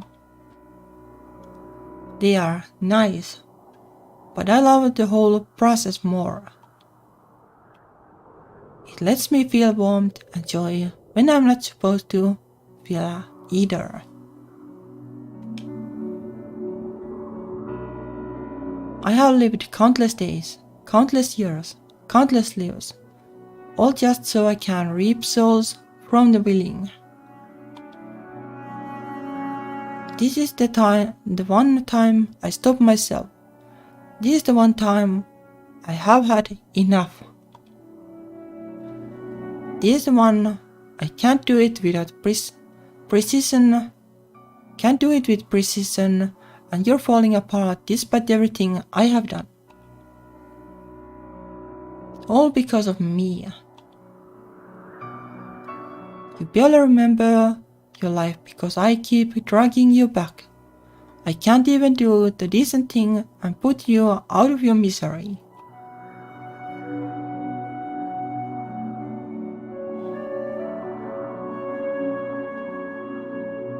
I don't know how to respond. Everything is clearer in my mind. I know how I felt at the party, how warm it was, how unbelievably loud I felt. Even if it was a job, even if it was fake. What should I do?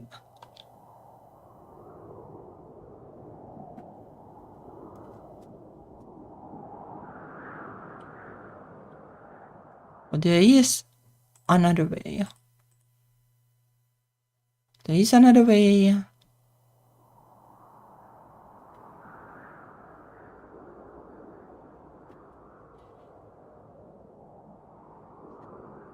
There is another way. What?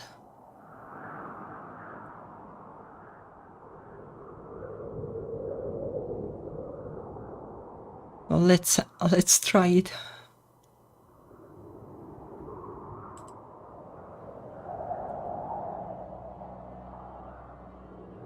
Isn't there anything we can do? I know you don't want to do this. I know I don't want to die. Alec, please.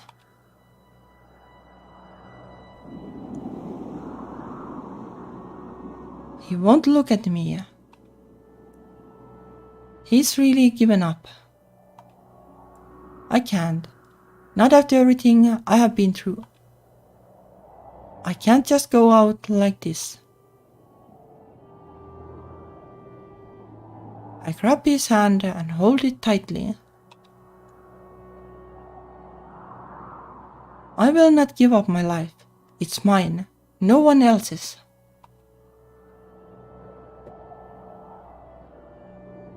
Full of mistakes and shit I refuse to look back on because it's hard. But that's not all. I know it's not all.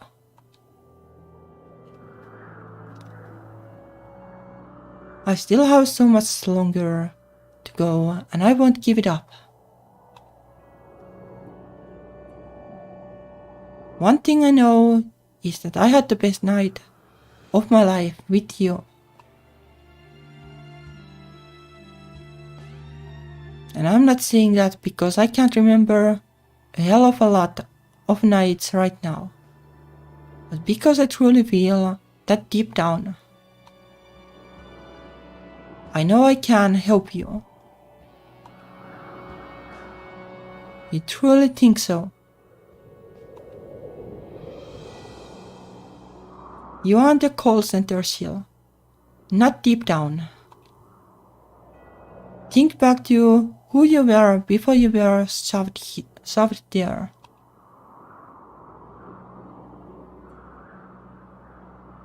You said you loved models for as long as they might live.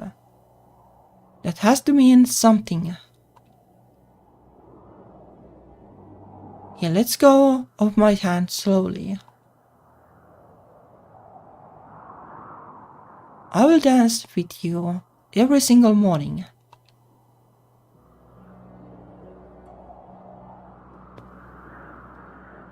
I won't even get blinds, so you can feel the morning light. It counts, right? I will let you be part of my life for as long as I might live.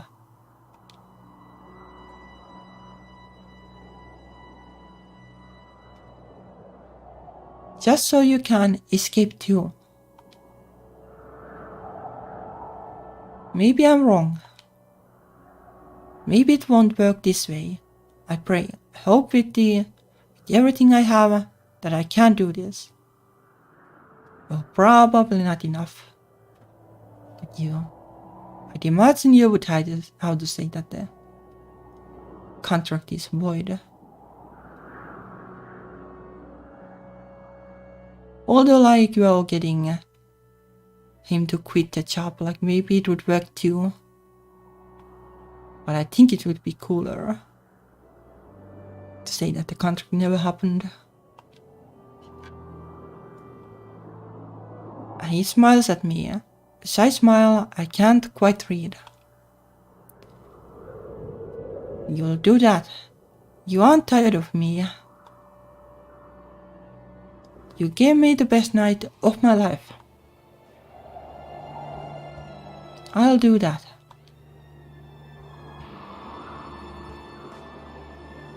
For so many loops you have screamed at me that you hate me.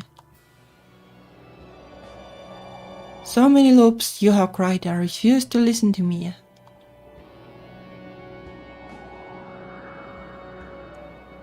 I honestly thought this would turn out the same and I truly lose you on the next.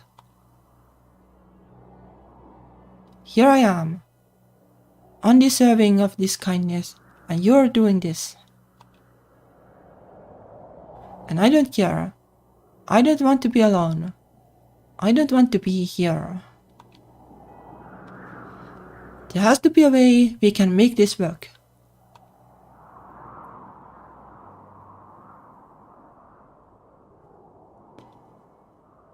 Can you pull out your phone? It doesn't have a charge. No matter. He takes my phone with nimble fingers and runs a finger along the screen. It boots up and my jaw drops. It was dead. I was sure of it. He slides his thumb across the lock screen and it lets him in. Almost want to take it back. He doesn't need to see what's on it, but I force myself to stay still. He dials a number and hands it over. What? Put it to your ear. I stammer a question and instead put it to my ear as asked. It's ringing.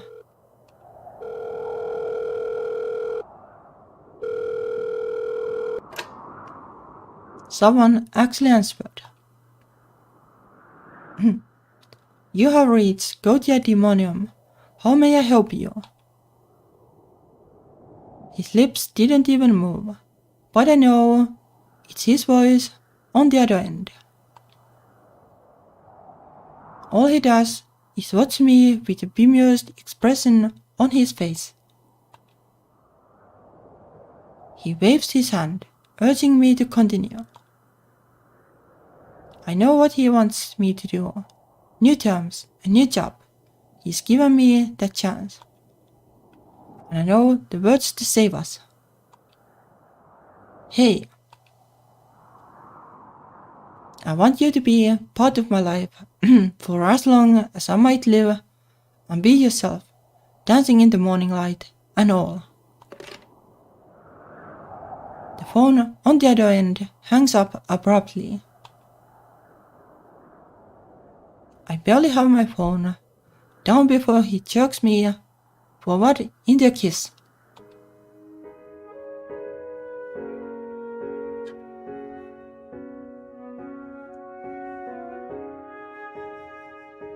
I freeze. I don't even know what to think.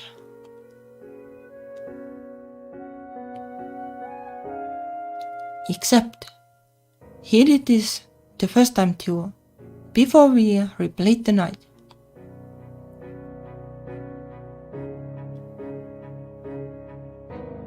Back then, I had been too shocked to enjoy how warm his mouth was, how warm he was as he drew me closer. It's intoxicating.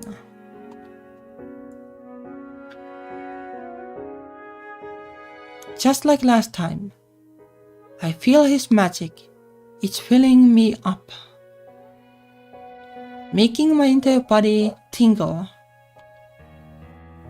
I'm not scared. Not even when the world passes around me.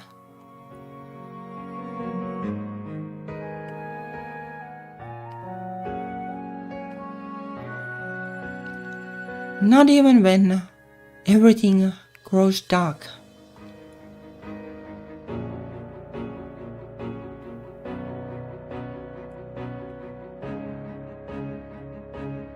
He's warm and his touch lights stars across every inch of me.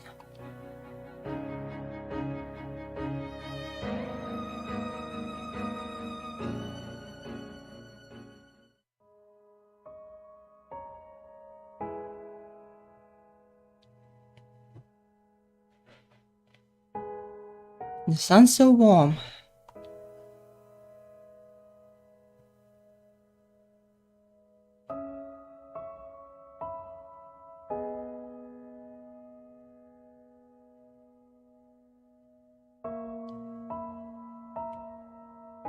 It's time to wake up, Alec.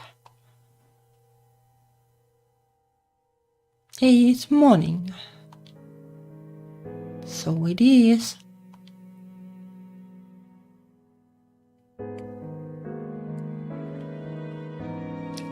Was that really all I had to do? Call you again?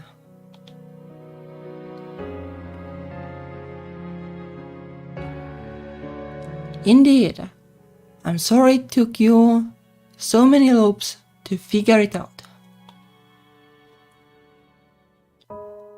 Couldn't you have told me?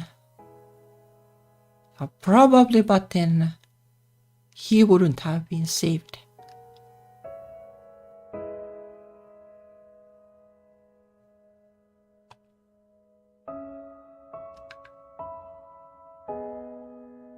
Humans have to come to their own request.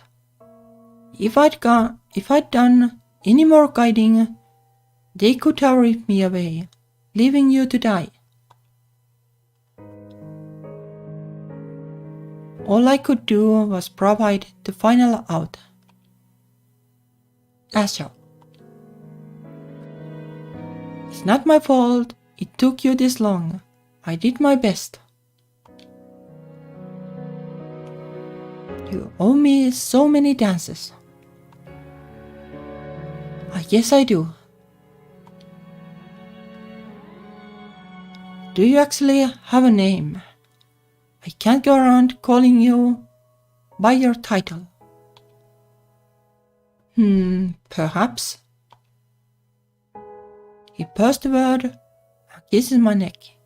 His lips are almost as warm as the morning light coming through my window. Do I have to decide one now, I want to finish our dance. I want to finish it too.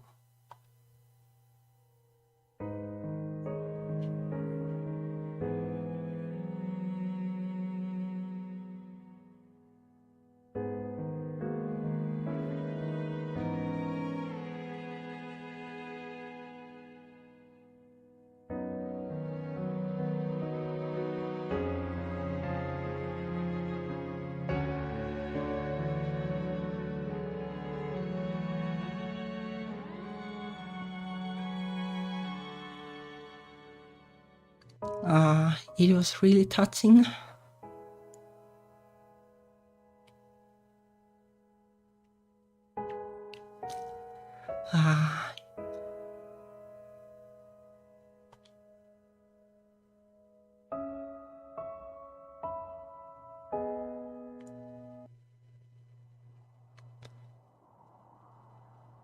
Oh, that was the morning star.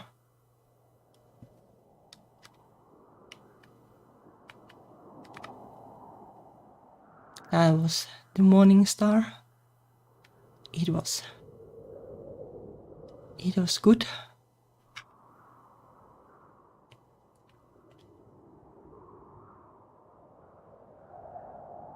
It was good, and it was really touching.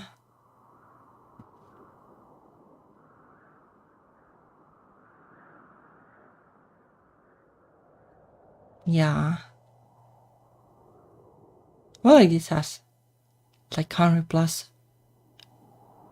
plus ratings on each, but well, for a good reason. Gotta love it. Thank you for the recommendation. Like, well, yeah, it was awesome. Yeah, my pleasure. It was great. An absolute pleasure. Yeah, that was the morning star. Thank you for watching, and see you next week. Bye bye.